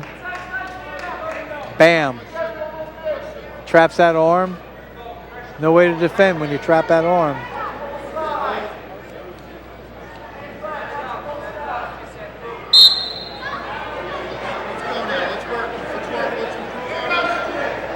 Well, one thing Cocozzo is finding, it's hard to score on Palmer because he was shut out 2-0 the last time they met. Yes.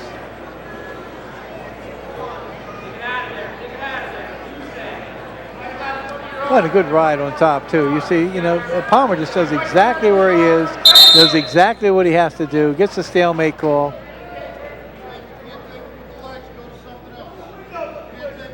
Wrestling is so much self-confidence. You practice hard, you hone your skills, and then you just go out there and be very confident that your skills are going to work. Final 20 seconds of the second period. Palmer with the 3-0 lead over Cocozzo. Oh my. Cocozzo trying to come out.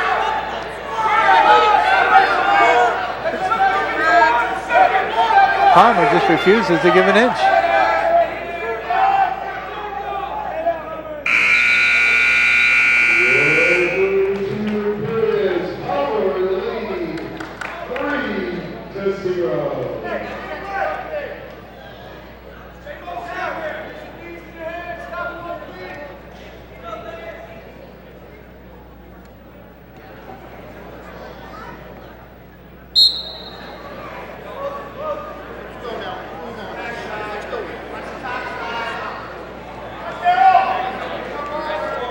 Final period. Look at Cocozzo can do on bottom.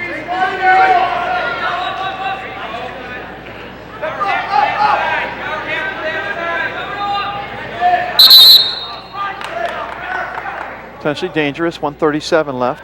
Palmer just so confident out there on the mat. This is, can't stress it enough with how much confidence means in this sport.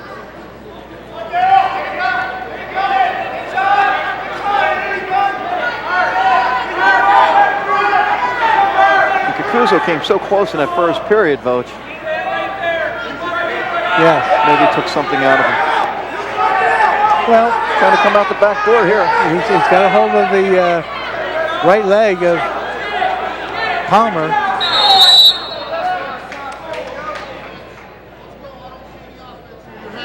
Stall warning. Palmer gets hit with a stalling warning. 1:10 to go, so time is running out for Daryl.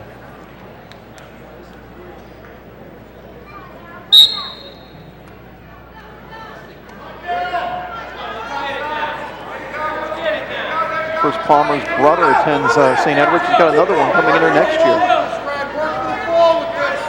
And usually if you get one outstanding wrestler in the family, it many times means there's more to follow. More to follow if they're there. Palmer not taking any outlandish chances at all. Throws the leg in, is content to sit on top.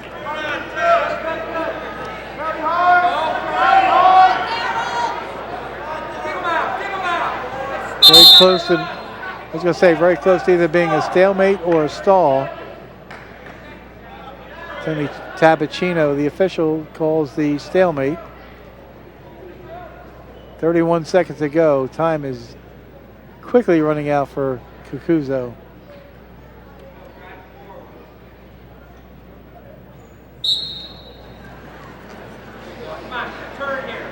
Again, you notice all his rides, one of the first thing he does is break the man down and get the leg in. Yep. Once you have that leg in, if you keep the man on the bottom broken down, you take one of those table legs away, which are the arms, you're going to be in complete control. If the man on the bottom lifts his arm at all, you got a chance to pry him with a half, with an arm bar. Palmer's going to win 3-0, and it's now 19-6 Team USA. Which brings us to our next match vote, which is two guys ranked in the top 5 in the country. 145 pounds, J.P. O'Connor of Oxford Academy in New York, 39-0 this year, 236-12 in his career, a 4-time state champion, headed for Harvard. His opponent, Travis Blasco of Blair Academy, 35-3 this year, a national prep champion, headed for the University of Iowa next year. Blasco pinned his way to the National Prep Championship with pins in 420, 144, 112, 57 seconds, and in the championship final, 1 minute and 12 seconds. Amazing. Meanwhile, last week, O'Connor wrestled for Team USA, was a 9-3 winner over Matt Dunn of Reynolds, Pennsylvania. Dunn is ranked 7th in the country, so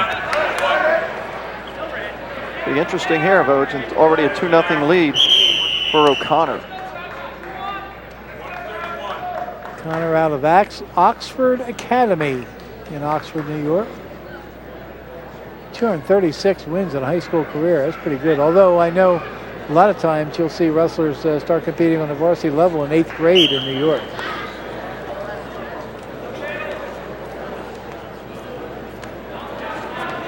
Obviously, a pretty smart kid if he's going to Harvard, Vogt. 4.0 GPA in his major, pre-med. Your stuff. Right back to Of course, Blasco's headed for the University of Iowa, and they're going to have a new coach because Zaleski, the Iowa coach, was let go. So you win first contact, bubble clean. A lot of speculation that Tom Brands, part of the Brands twins that wrestled for Dan Gable at the University of Iowa, is going to get an interview for the job. Of course, Vogt covers college wrestling for the Courier Post here in South Jersey. Season's over, Vogt. You can't wait to read your columns next year. It's going to be an exciting year, I think.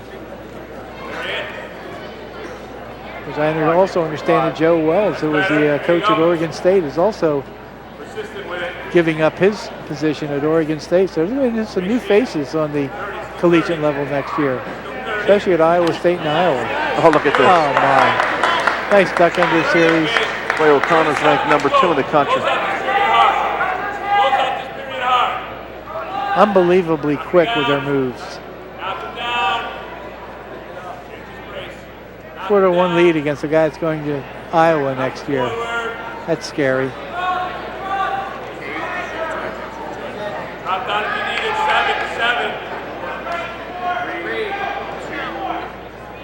But as we've often mentioned, when you get up to this level, as you watch this duck under coming up, there's O'Connor, bang, right down, in on the legs, under the arm, turns his hips, easy takedown. Just the way you used to do it, Mondelli. Oh, yeah. Never lost in high school. It's our St. James wrestling team. I mean, well known for we haven't lost, I think it was 2001, something like that, since we've lost a match. Oh, it was earlier than that. It was probably like 90s, in the 90s. I was going to say, there's an escape to 4-2. Blasco has his work cut out now. He's been taken down twice by O'Connor.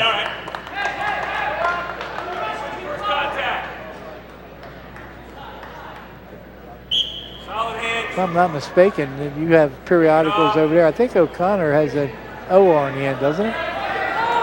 ER. It is an ER in the publication? Good. Another takedown. Now 6-2 lead. 6-2 for O'Connor.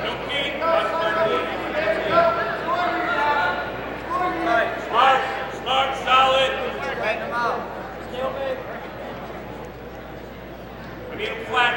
If I'm reading this right, Vogt, he actually started in 7th grade, so maybe that's where the wins came from, because it said began his varsity career in 7th grade at 96-pound weight class, ended up 35-4, falling 1 victory short of reaching the New York State tournament in 8th grade, ended the season 38-4.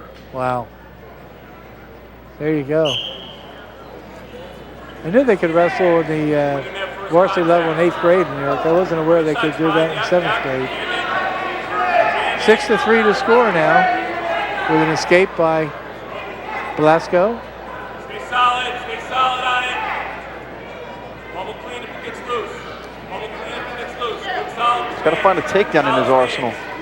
Well, that's it. Grab that leg. O'Connor has dominated while they've been on their feet. 40 seconds left in the second period.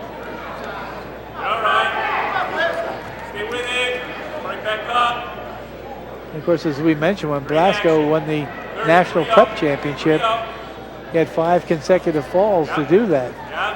Problem is, he can't get O'Connor on the mat.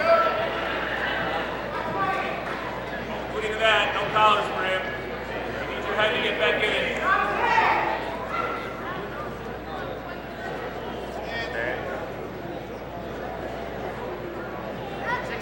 it. 5 seconds, 6-3 lead. J.P. Connor as we go into the third period. Score is 19-6, Team USA. Part of the coaching staff for Team USA as we look on. Let's go. Take control and get out.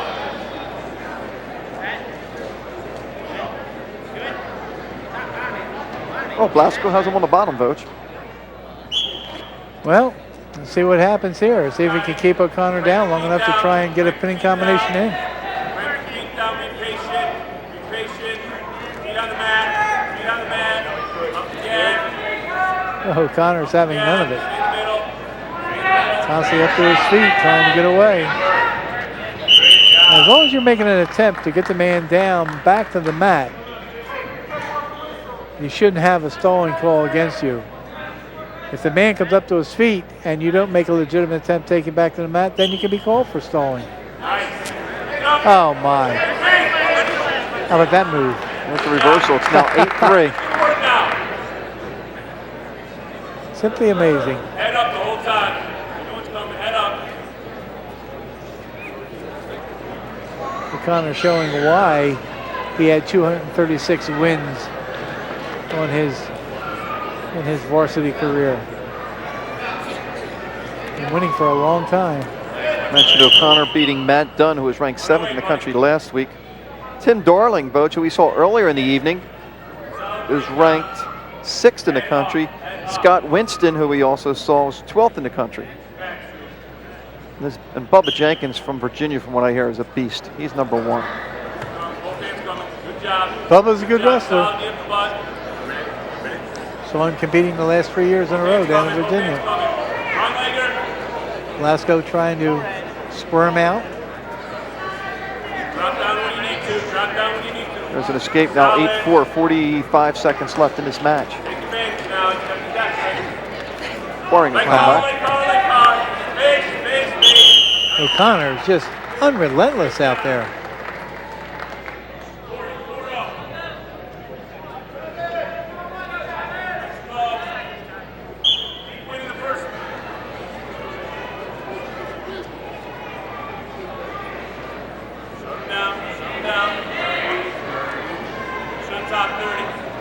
Not a bad team to go to war with every day, huh, Vogt? That's for sure. Oh, he got the takedown.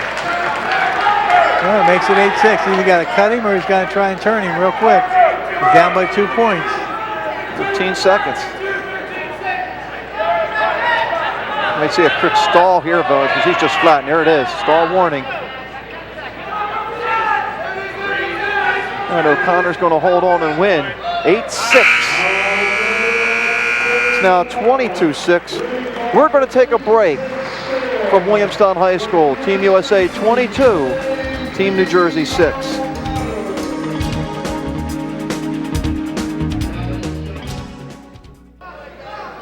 Well, flurry of action, Vogt. We're 20 seconds in, 152 pounds. A couple pretty good wrestlers, Vogt. Number 1 and 2 in the country. Adam Hall of Bonners Ferry, Idaho, 157-4 in his career. He won the states with falls of 12 seconds, 321, 438, and 422. Number 1 in the amateur wrestling news, Darrion Caldwell of Rahway, headed for North Carolina State. 39-0 this year, 146-4 in his career. Number 2 in the amateur wrestling news, 3-time state champion in New Jersey. Yeah, actually they have him at 3, but I think Reeder actually went 60 this year, Vogt, and that's who was listed as 2. So that's where that confusion comes in. But this is going to be a barn burner. I mean, oh, man. We talk about Hall, a 3-time state, 3-time winner, state champion, and actually a 4-time finalist. His last loss was his freshman year in the state finals. Yep. Hall headed for Boise State University, and Caldwell, as we mentioned, headed for North Carolina State University.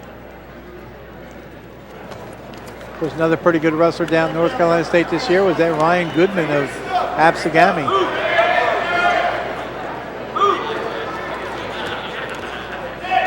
Oh my. You talk about unorthodox styles. I mean, we saw Tracy earlier. That's Darrion Caldwell. Never seems to panic out there. Yeah, most wrestlers who get in deep like that would get a takedown out of it. Not with Caldwell. He knows how to grab the far ankles and keep himself out of jeopardy.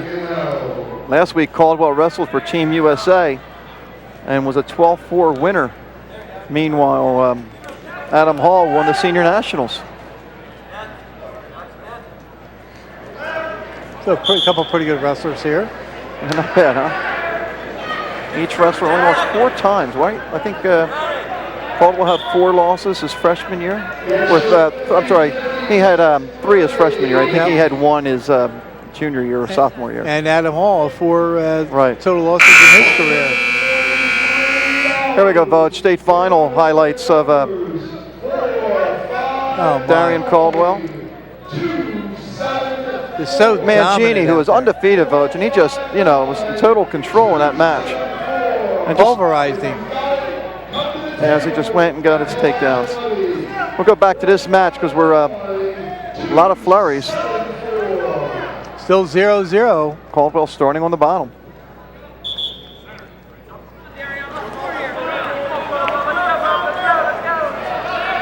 Adam Hall certainly does not fear anyone on the mat. Biology pre-med, his major. And he goes to Boise State. Oh my. Oh my. There's the one for Caldwell. It's 1-0. First point of the evening. Boy, most wrestlers, if they get taken up the air like that and brought down to the mat, they very rarely can get out of harm's way. Oh my. How about that? There's a takedown for Hall. 2-1.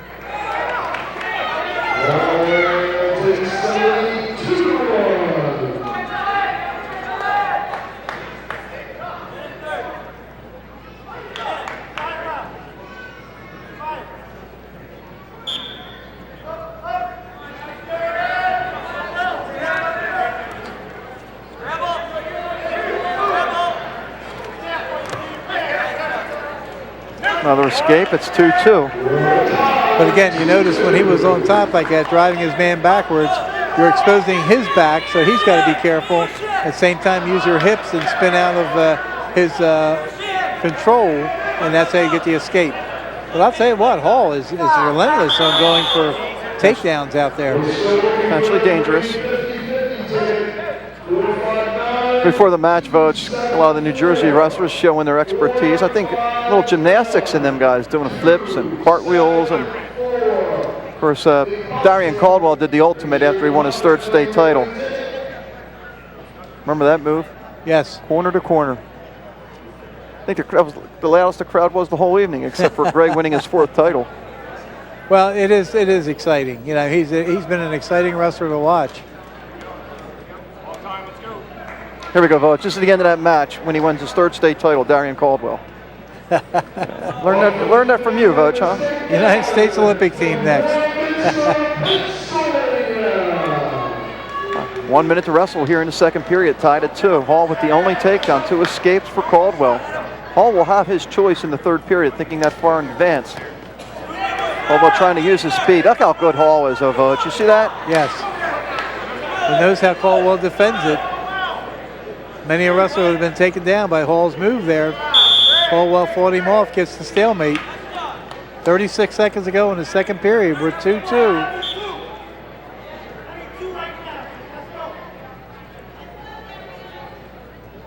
Many times Caldwell will put a leg out there and try to get the opponent to go for it, and then he'll get in his gymnastics moves and spin behind. Got to take his man to the mat. He still has no control. I can't believe he gave the 2. Did he wipe it off? He gave it to him. No? What? 2 and a 1? What did he do? I guess he gave 2 points to Caldwell for a takedown and 1 point escape. He's being questioned. Well, it's going to be questioned by the bench, but wasn't.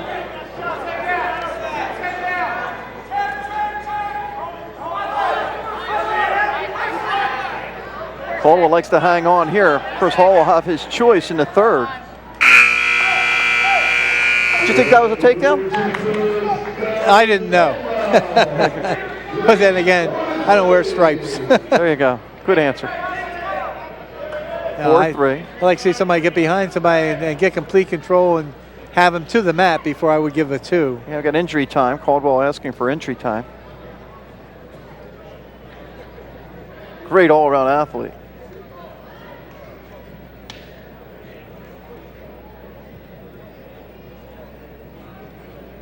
See Darrion Caldwell being attended to. Some of the crowd votes. Nice crowd, too. Well, I think there are a lot of wrestling aficionados here from all over the state, not just South Jersey. A couple of people have come up and talked to us prior to the match who are from the northern reaches of the state. So there's quite a bit of support. I read this quote in Wrestling USA magazine from Adam Hall, who's from Bonners Ferry, Idaho, who says, plan to someday return to Bonners Ferry to strengthen the community that helped him get to where he is today. That's pretty good, giving back. Yes.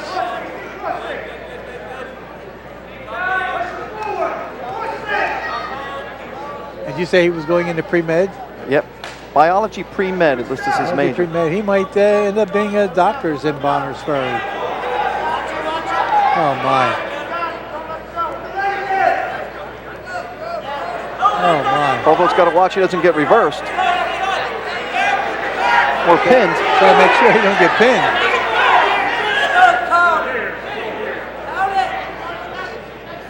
Incredible. Incredible confidence out there. Go flat on your back like that, not give up the move because you're afraid of getting pinned. Interesting, see if he cuts him loose here. Caution on Caldwell.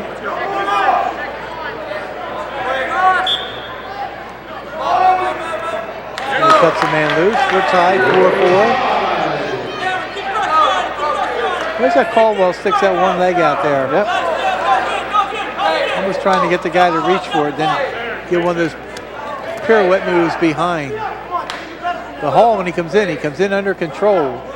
Doesn't get his arms too far out from where somebody can spin under him. Look at that.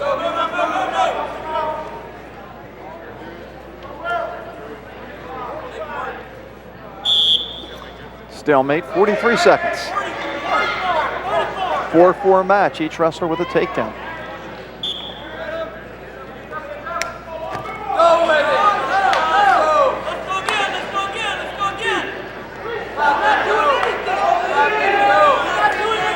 Adam Hall keeping the pressure on. He's got that leg. That's caused a little bit of trouble. Yep.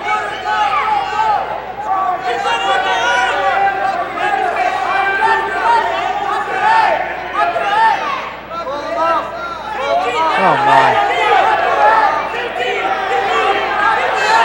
10 seconds. Well, Stalemate. hoping for a stalemate. I was just going to say he was in more jeopardy than not.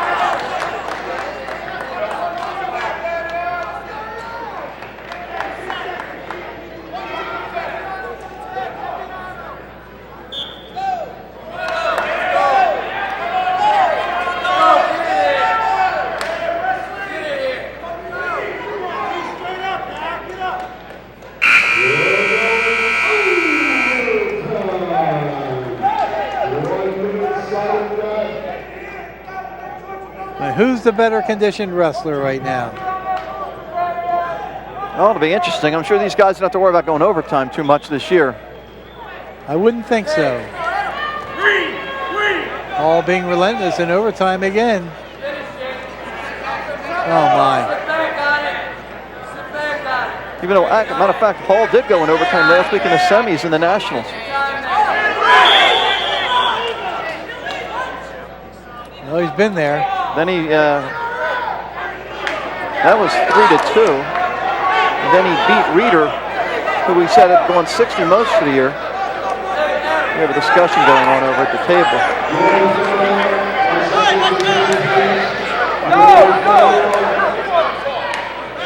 If that's an injury timeout, Vogue, that might be a choice, right? If it's an injury timeout, it's going to be choice.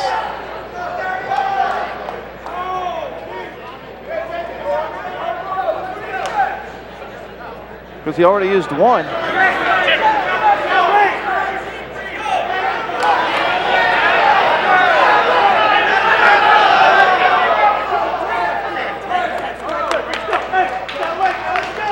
Well, whatever the discussion was. It was an injury timeout. Yeah, they're still coming out neutral. And we're in overtime.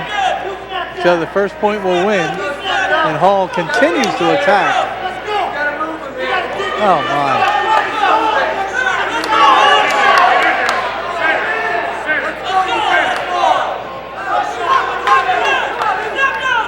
Hall's got the leg. Oh, my. Yeah, this is a move we've seen from Caldwell a few times this year. He is in a lot of trouble. He's in a lot of trouble. There's the takedown. That's the match. 6-4. Amazing.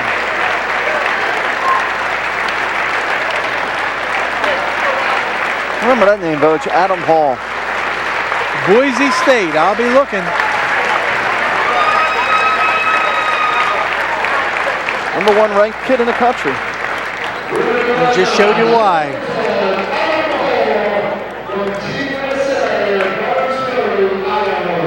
Here we go, 160 pounds, folks. 160 pounds, Mark Lunas from Mount St. Joseph High School outside of Baltimore, Maryland. 45-1 this year.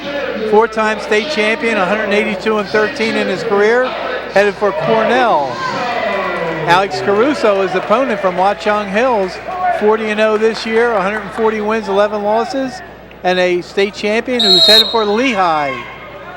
Lunas is a four-time state champion.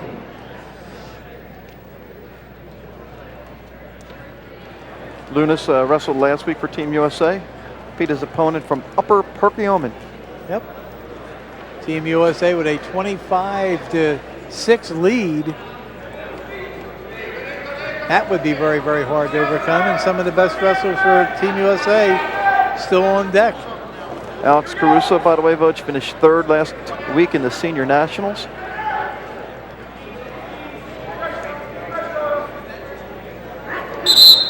Caruso's going to say, Voj, is fifth in the country.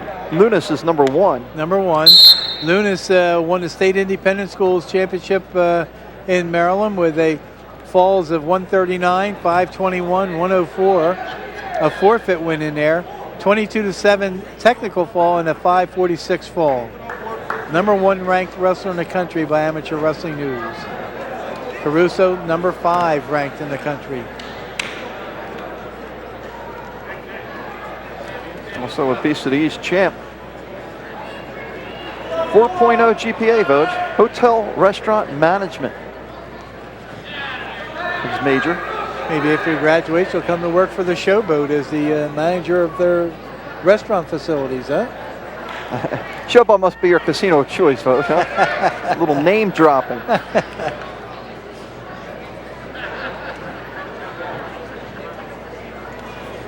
Well, that'll give me a free spin on a slot machine, you think?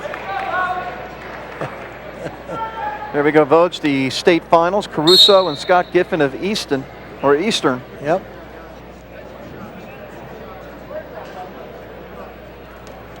Of course, Giffen was the champion, defending champion coming into this match, but man, this was just a war between two guys. I mean, a close match, 1-point match. Look at the battle going on. Unbelievable. Holding Caruso on at the end. Holds on at the end to get the win. Matter of fact, I believe he rode Giffen out maybe the last 40 seconds of that match. Pretty tough thing to do. 0-0 we are here after one period. Caruso starts on the bottom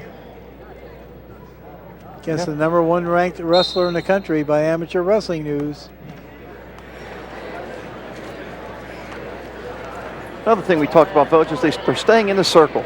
Yes. The match is moving. It's not a lot of whistles.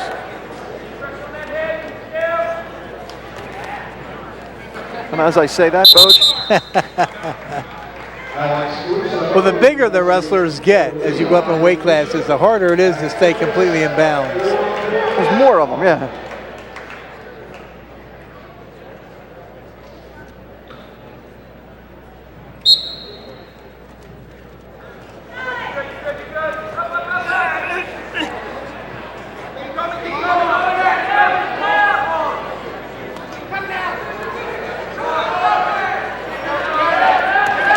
There's the escape. It's now 1-0 Caruso.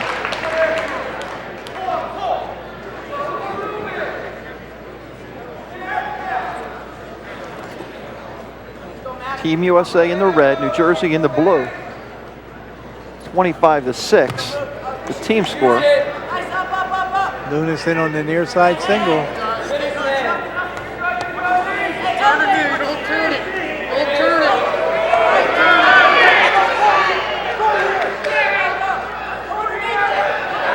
Caruso battling to come around. Lunas holds on to the leg, spins behind, gets the takedown. Boy, never panicked out there. 3-0 lead. Or 2-1 lead, I'm saying. Yep, 2-1.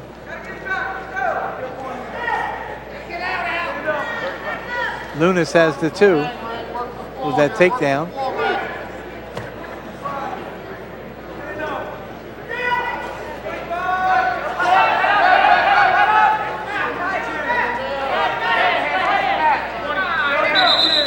Out of bounds they go. 18 seconds left in the second period. 2-1 lead for Lunas, who had 182 wins in his 4-time state championship career for Mount St. Joseph in Maryland. We're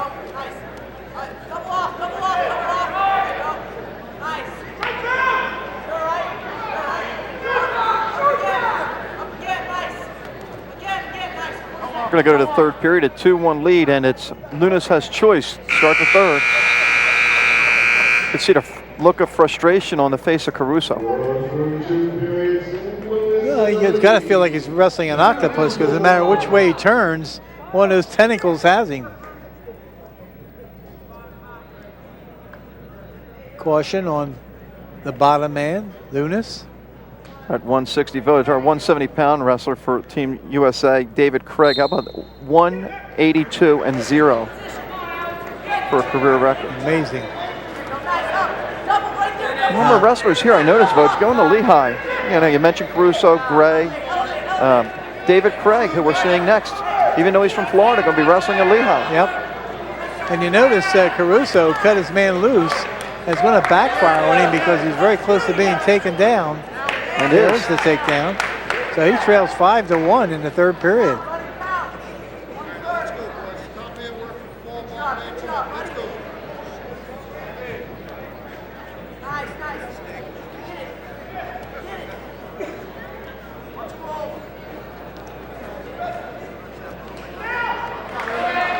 There's an escape, now 5-2.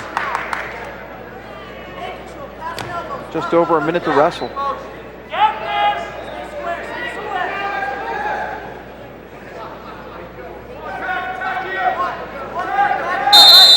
Stalemate, 57 seconds. Left here in the third, 5-2 lead, Mack Lunas.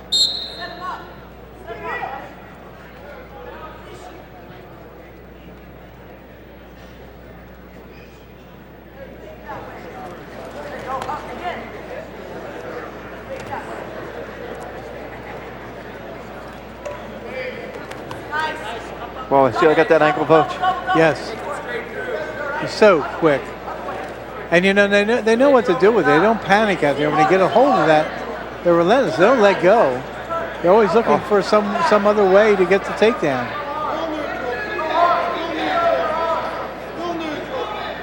Amazing. Caruso not giving up the two easy, but he better watch out. There's the two. Yeah. He might lock it up too, folks. Yep. See enough time, 10 seconds. Well, I don't think he'll get a pin, but he's if he keeps turning, he's got a chance for back points. But it looks like 7-2 will be the final. Amazing. We're going to take a break. We'll be back. More action after this timeout.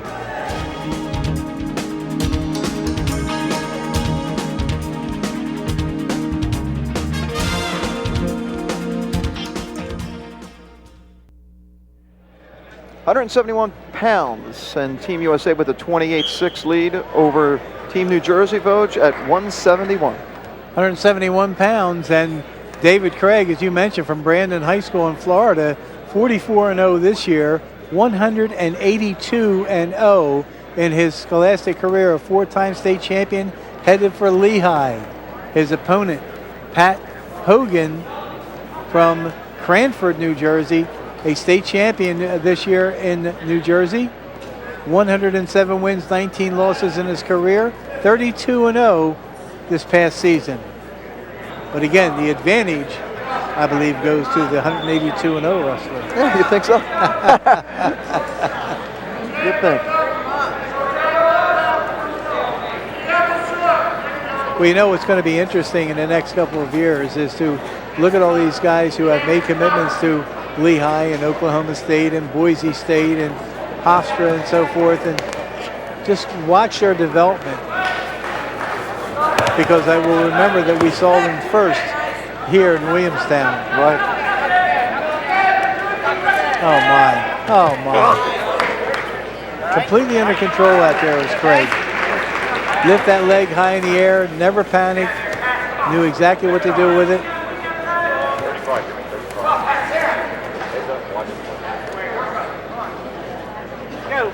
And you know, with guys like Pat Hogan and Darrion Caldwell and Caruso, no chopped liver.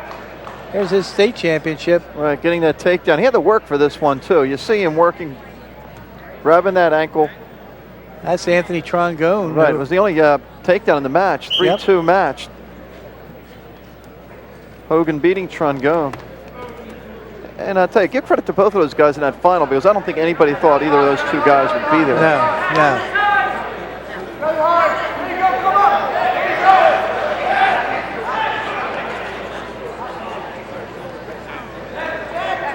Sometimes, Vote, you have too many notes and you can't find them.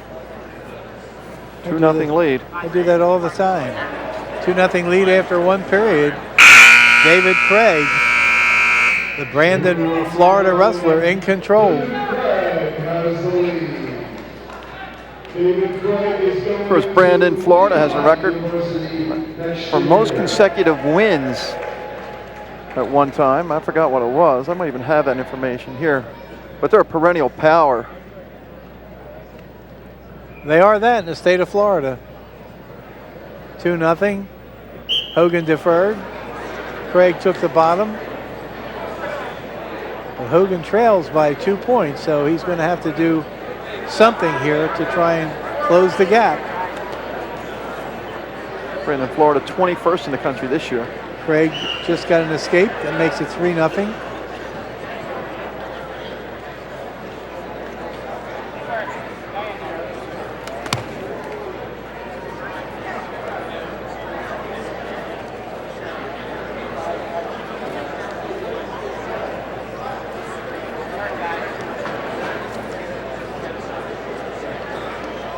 (28-6) the team score. That's simply dominance by Team USA.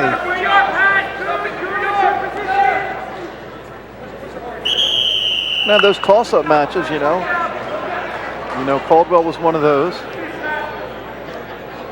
Well, you're absolutely correct. I mean, when you lose an overtime match and a 1-point match and a 2-point match, it starts to mount up.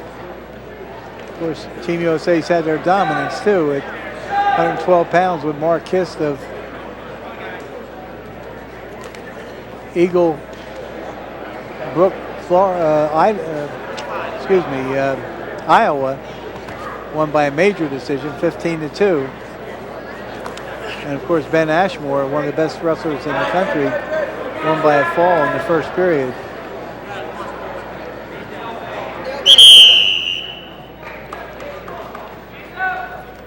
Nothing. Under 30 seconds left in the second period.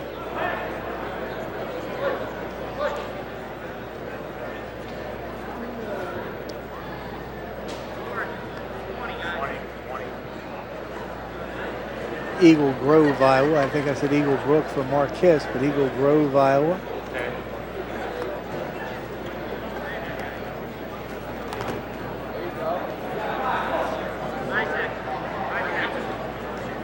Well, did a third period, a 3-0 lead. Pat Hogan has his work cut out, down by 3, starting on the bottom. Well, it'll be interesting, Votes, because all year we talked about, how some of these wrestlers are on top, the better wrestlers. And let's see what a guy like David Craig does on top.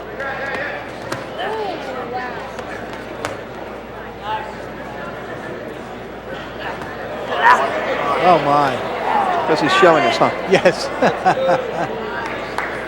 Well, stopped the first escape attempt by with a leg trip, and then just wrapped up the body, turned his man over, exposed him, and got 3-point near fall. What happens when you're 182-0 in high school? Throwing the legs in, trying to bar the arm. We see more and more of that with the guys on top. Of course, the stalemate's called there, but they work those legs in. There's not much you can do once the legs are thrown in.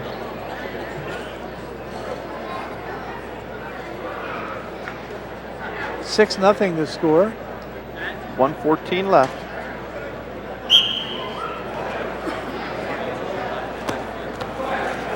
Oh, nice move by Hogan. Got two. It's a reversal. Craig made a mistake. He got a little bit high there, and Hogan sensed it and got out and behind just that quick. Cuts the gap to 6-2.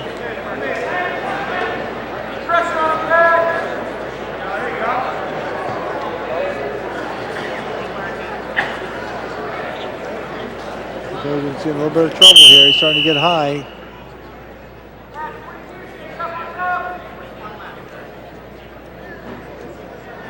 So Craig with the 6-2 lead, 41 seconds left.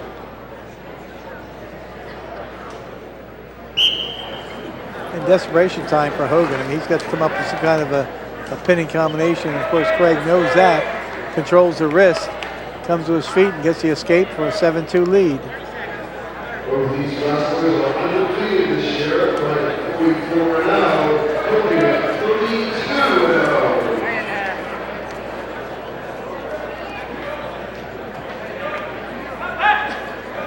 Circle in.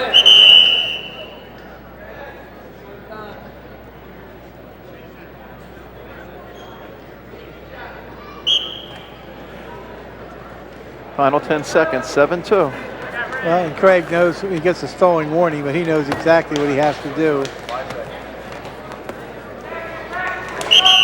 Lowers his level, and very, very difficult to take the man down when he lowers his level and is quick enough to get his arms out.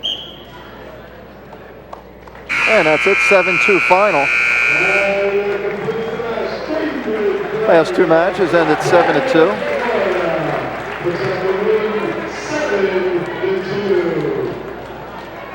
Brings up a 189-pound match coming up. Trevor Greenwald of River Falls, Wisconsin, 41-0 this year.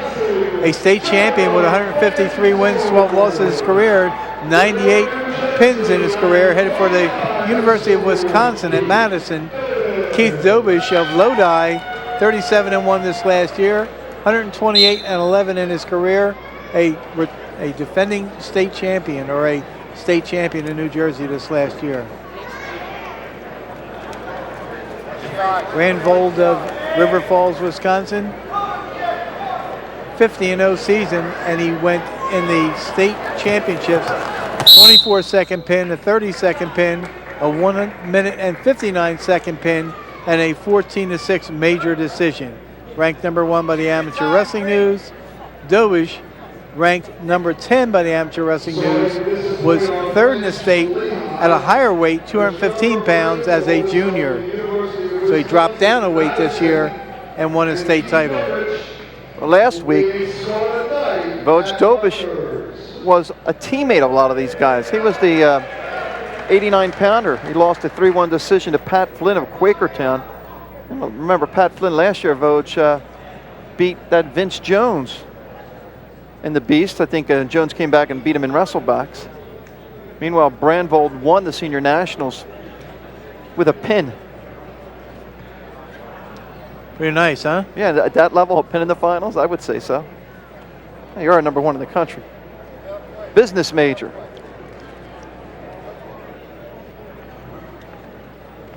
You know, look at conferences. I mean, the big conferences in college are what, Voj? Well, the Big 10 and the Big 12. Right, you would think are they're dominant conferences. Oklahoma State coming out of the Big 12. Iowa and Indiana, Illinois, Michigan coming out of the Big 10. And how's the Pac-10 going? I mean, how are they? I mean, Arizona State. Pac-10 always has a wrestler or two from Oregon or from Arizona State. Arizona State. Of course, Minnesota's in the Big 10, and yeah, we have a couple guys tonight going to Minnesota. Yep.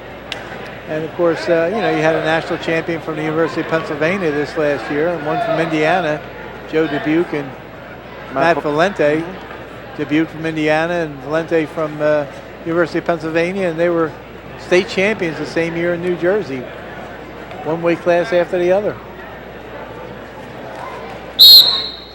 Dubuque just oozed with confidence this year. He was a returning national champion, and he was seeded third, and he got to the finals. Right, didn't he lose in the Big Ten finals? Lost in the Big Ten semifinals. Finished third. And then he came back and won. Came back and won, but you know, the interesting was he had a freshman in the finals and just didn't show any fear whatsoever. I'm the senior, I'm the defending champion, you're mincemeat. And that's the way he wrestled him. Confidence.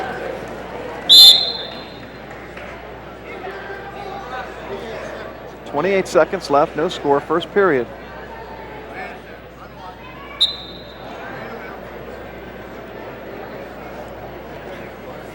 It's a 189-pound weight class, and Trevor Greenwald of River Falls, Wisconsin, almost looks like a 215-pounder. Oh my! Takedown. 2-0 lead. It's that takedown in the last 15 seconds of the first period.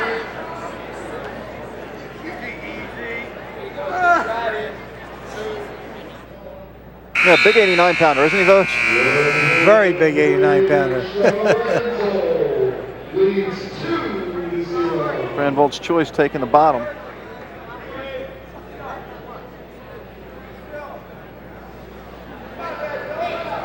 Dobish looks like he's not 100% out there.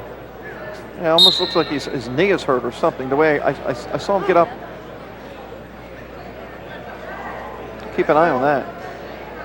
And of course, the freestyle start allowed the man to escape. I think Dobish has his work cut out.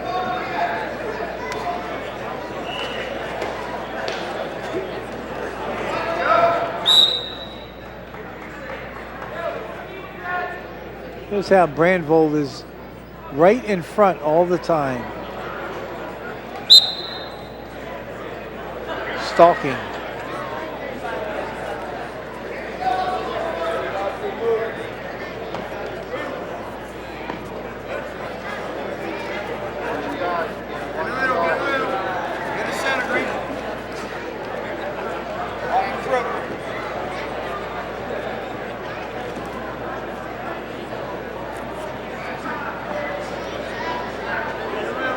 I know you look on paper, Vogue. I know you don't wrestle on paper. And look, I don't know if New Jersey's going to win another match tonight. It's going to be tough. It's going to be tough.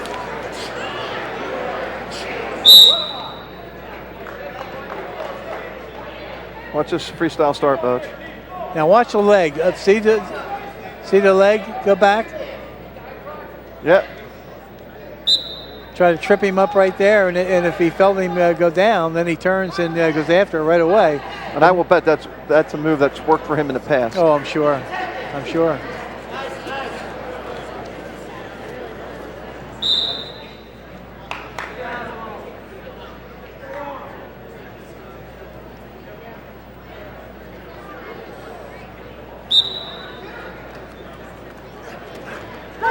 Stall warning against Dobish.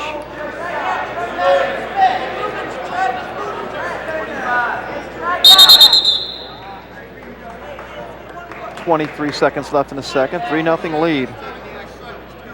Trevor Brandvold.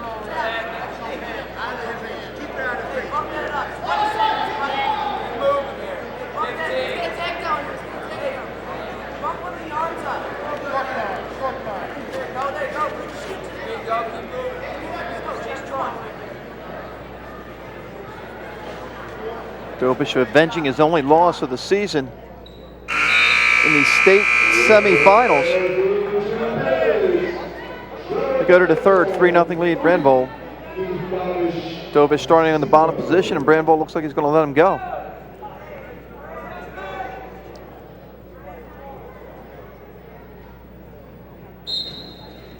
was going to say he's surprised, Vogue, but doesn't let him go. Potentially dangerous. We start again. Well, let's see if you use the freestyle start again. Of course, you can say you're going to use the freestyle and start. not let him go. Yeah, and then not let him go. This time he chooses to get on top and break him down. See what will work on the mat. Again, notice how the leg ride goes in? Yep. From the little lightweights all the way up to these heavier weights. Now he's got to try and do something. That's it, get a half in and try and pry. Oh my. Again, when he tried to pry him over and it didn't work, when Dobish comes up to his base, he throws those legs in, breaks him down, forces the half in, turns him over. There's back has the points back there. points. Did he get it? Did he only get one count? He got two. You got to count. Got 2 points, 5-0. He's kind of dominating the match right now. Now you might see him cut him loose.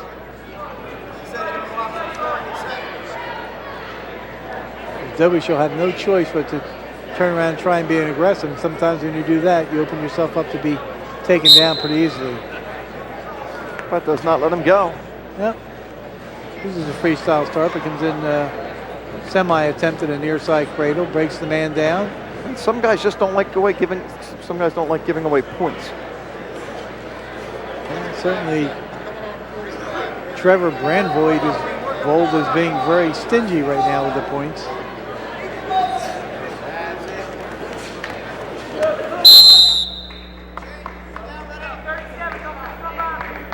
Once you go out on a limb right now, Vogt, will we see any of these guys win a national championship in college that we're seeing tonight? I certainly think Ben Ashmore has an excellent chance of being a national champion. The kid that won at 119 pounds. I think that Mike Ray down the road, he's just an excellent wrestler. I think he's got a chance down the road to win a national title. Anybody that goes 182-0 in your career on a high school level and is going to Lehigh, I think David Craig has an excellent chance of winning a national title. Oh, I think you're going to see some of them win national titles before their careers are over. Well, final 10 seconds of this match. Brandvold with the 5-0 lead. As they go out, we'll go back to the center for the final 8.8 seconds.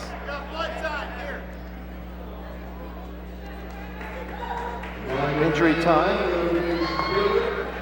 Blood time, that is. Brandvold with the 5-0 lead over Dobish.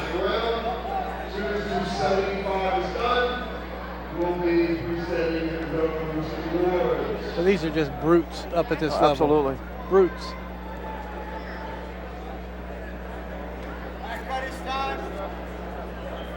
And they might showed up tonight to watch it. Got a treat up close and personal.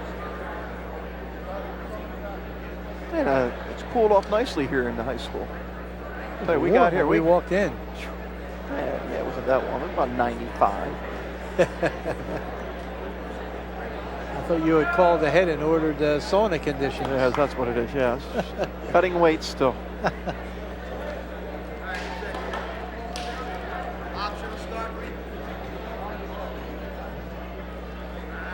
There's a caution.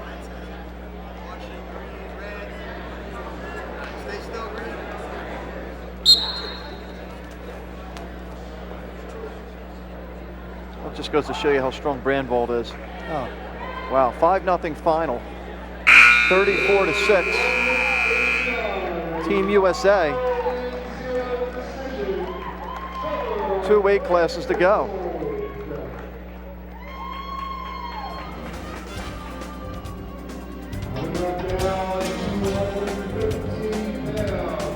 To it. 34-6, Team USA over Team New Jersey. Votes, we got 215 going up. 215 pounds. Joe Nord wrestling for Team USA from Waconia, Minnesota. 36-0 this year, 117-22 in his career with 62 pins. A state champion, headed for the University of Minnesota. His opponent, Brian Phil of Hasbrook Heights Woodridge, 41-3 this last year. 126-16 in his career. Was 5th in the state this last year, and 2 of the 3 losses were to Alex Silvestro of Paulsboro. I think both in overtime, weren't they? I believe. I know they were tight matches. I know the one was overtime, and the other one was in the state tournament. I'll look it up real quick. And it was the tiebreaker. And his other match loss was to Roy Dragon. So let's look this up, Boj. Yes, 4-3, tiebreaker. Joe Nord in the state championships had 3 falls and a 9-1 major decision to win his state title, ranked 9th by the Amateur Wrestling News. And again, the heavy favorite in this bout, I would presume.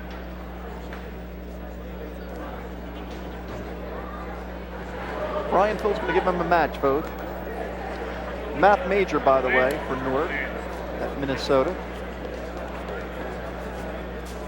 Did that Damian Hahn go to Minnesota? Yes, he did. 2-time champion. National champion for Minnesota. And of course, in his high school career, I think he Had 3 state titles. 4 trips to the finals, won 3. When you're wrestling 171 as a freshman, get to the final, that's pretty impressive. Very. And I think he lost by a point, I believe. Yeah, to Sean Scannell of now coaching at Absegami, wrestling for Absegami back then.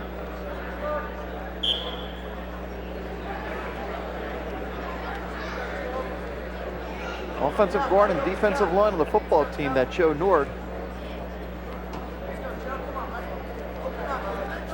He looks like a football player. They both look like football players.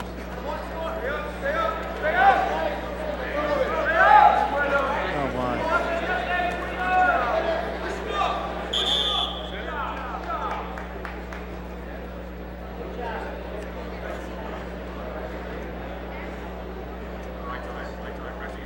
.52 seconds left, or 5.2 I should say, scoreless.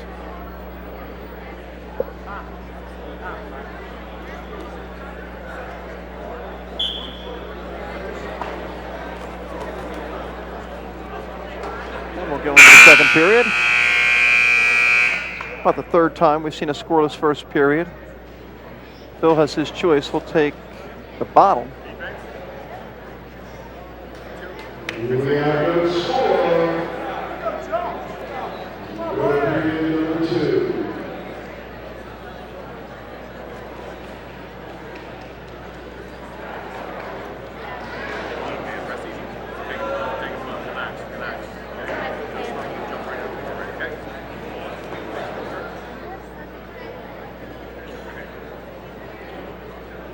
Ryan Phil, a Region 4 champion during the Scholastic year. By the way, last week at the Senior Nationals, that DJ Russo vote, who finished second in the state of New Jersey, ended up winning the Senior Nationals. Lost to Jack Corcoran of St. Joe Hamilton in the state final, came back the next week to win the Senior Nationals, and catapulted his ranking, by the way, in Amateur Wrestling News to number 3. And what's surprising, you don't see Jack Corcoran ranked at all. No. No. I wonder if that has anything to do with him committing early to a football scholarship for Rutgers University. Thought we might see DJ Russo. Did you hear anything on why DJ Russo is not in this lineup tonight? I have no idea. Maybe he couldn't make it. As I said, he wrestled last week at the Nationals. Yeah.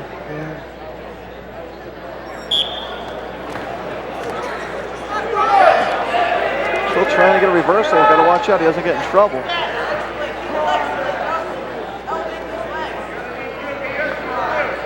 Nord still in control.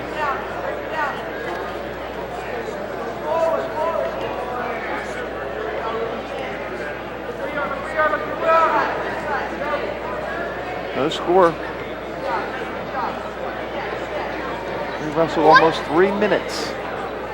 Yeah, it's kind of unusual. In more recent bouts, there's been some scoring before 3 minutes is up. This could go 2 periods with no scoring.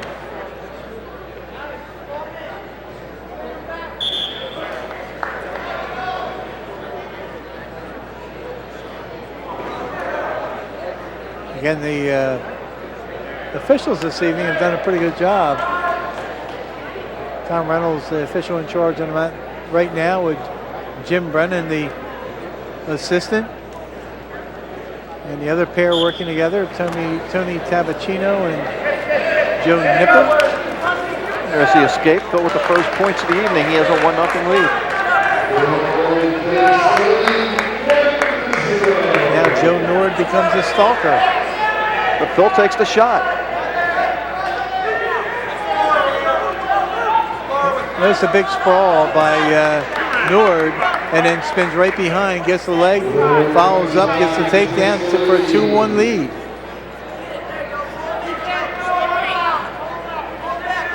That's how quick you have to be out there. You know, one wrestler gets breaks the scoreless tie, gets a 1-0 lead, and just that quickly his opponent's right in on the leg, going for the takedown.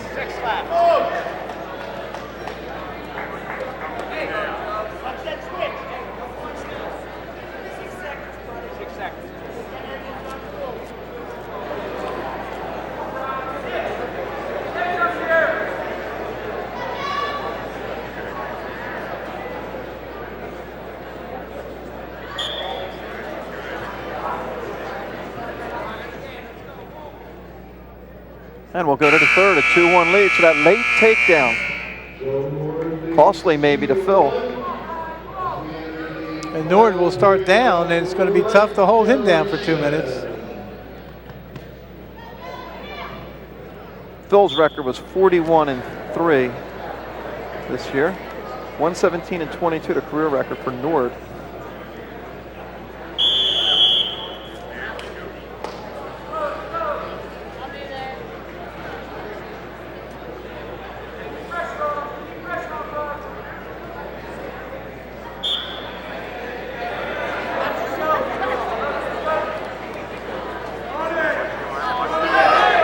Phil can finish this one, Boj. Oh, my. How about that? Oh, my. Got to count. Definitely got to count. Definitely got to count. He leans into it. Oh, wow.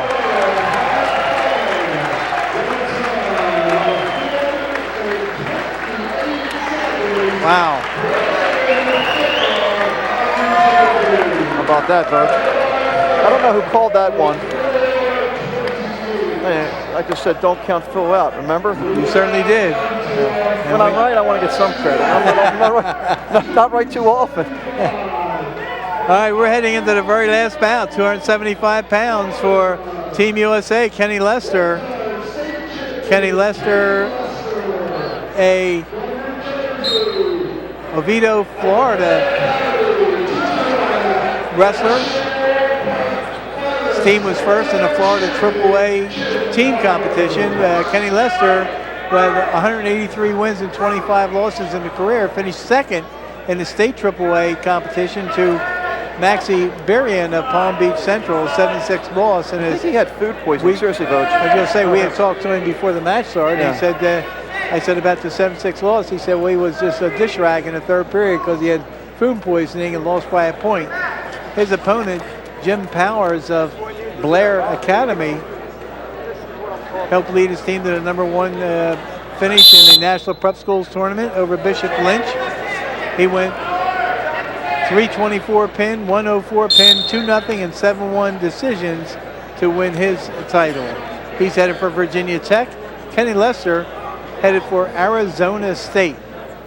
Yeah, he was telling us some of his choices. One of his choices was Lehigh. Yes. But I think just... He made a good point. Right. He said Curry McCoy had left, the outstanding heavyweight wrestler and who was an Olympian, and he said they're very good with their coaching help from 157 pounds to 190 pounds, but didn't see a real good heavyweight partner to work with and felt it would better suit him to go to Arizona State. Majoring in finance.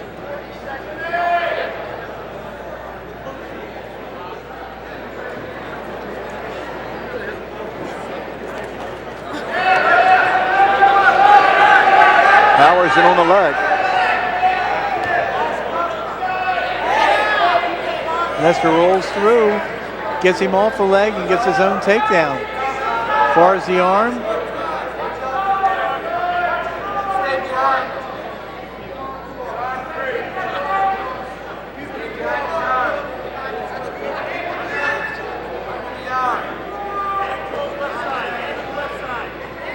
Almost a stalemate situation. And the clock will run out. 2-0 lead for Lester as he finishes first.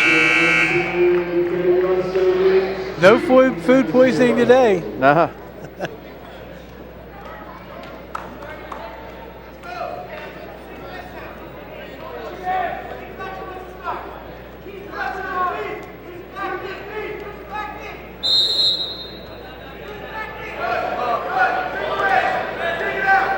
Kenny Lester starts down. Jim Powers on top. To make up some lost ground here. He's down 2-0. He's trying to bar the arm. Favorite move by a lot of heavyweights to try and bar the arm behind.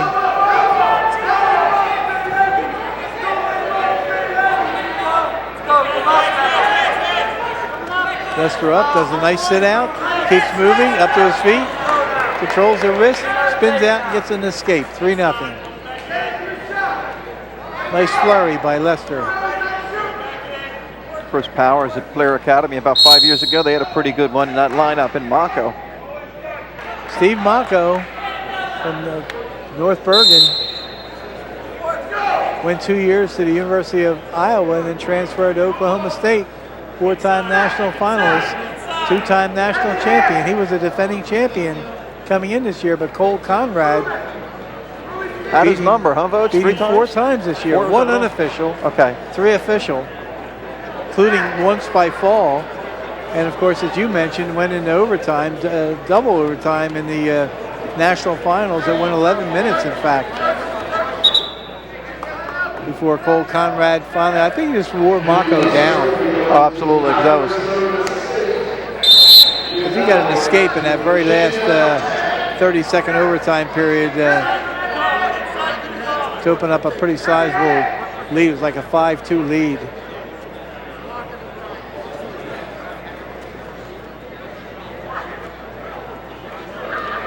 Well, you get to that level, though, you know, you make one bad move out there, one mistake out there, it's so costly.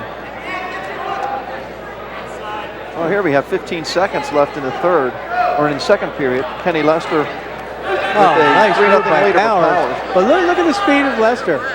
Powers in on the legs, but you know, Lester just bolted right out of it. Third period coming up.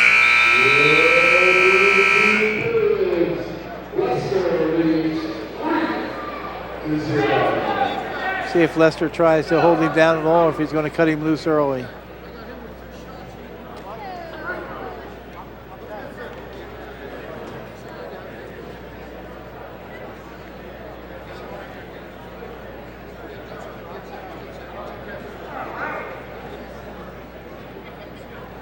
You're going to tell me what that was about, right, Vogt? Well, I think Lester wanted a double check on it. Maybe he has bad eyesight, but certainly bad hearing. He took his headgear off to converse with the official, Tony Tabacino. Maybe he was just double checking the score. Found out he was leading 3-0. 3-1 now. Yes, it is.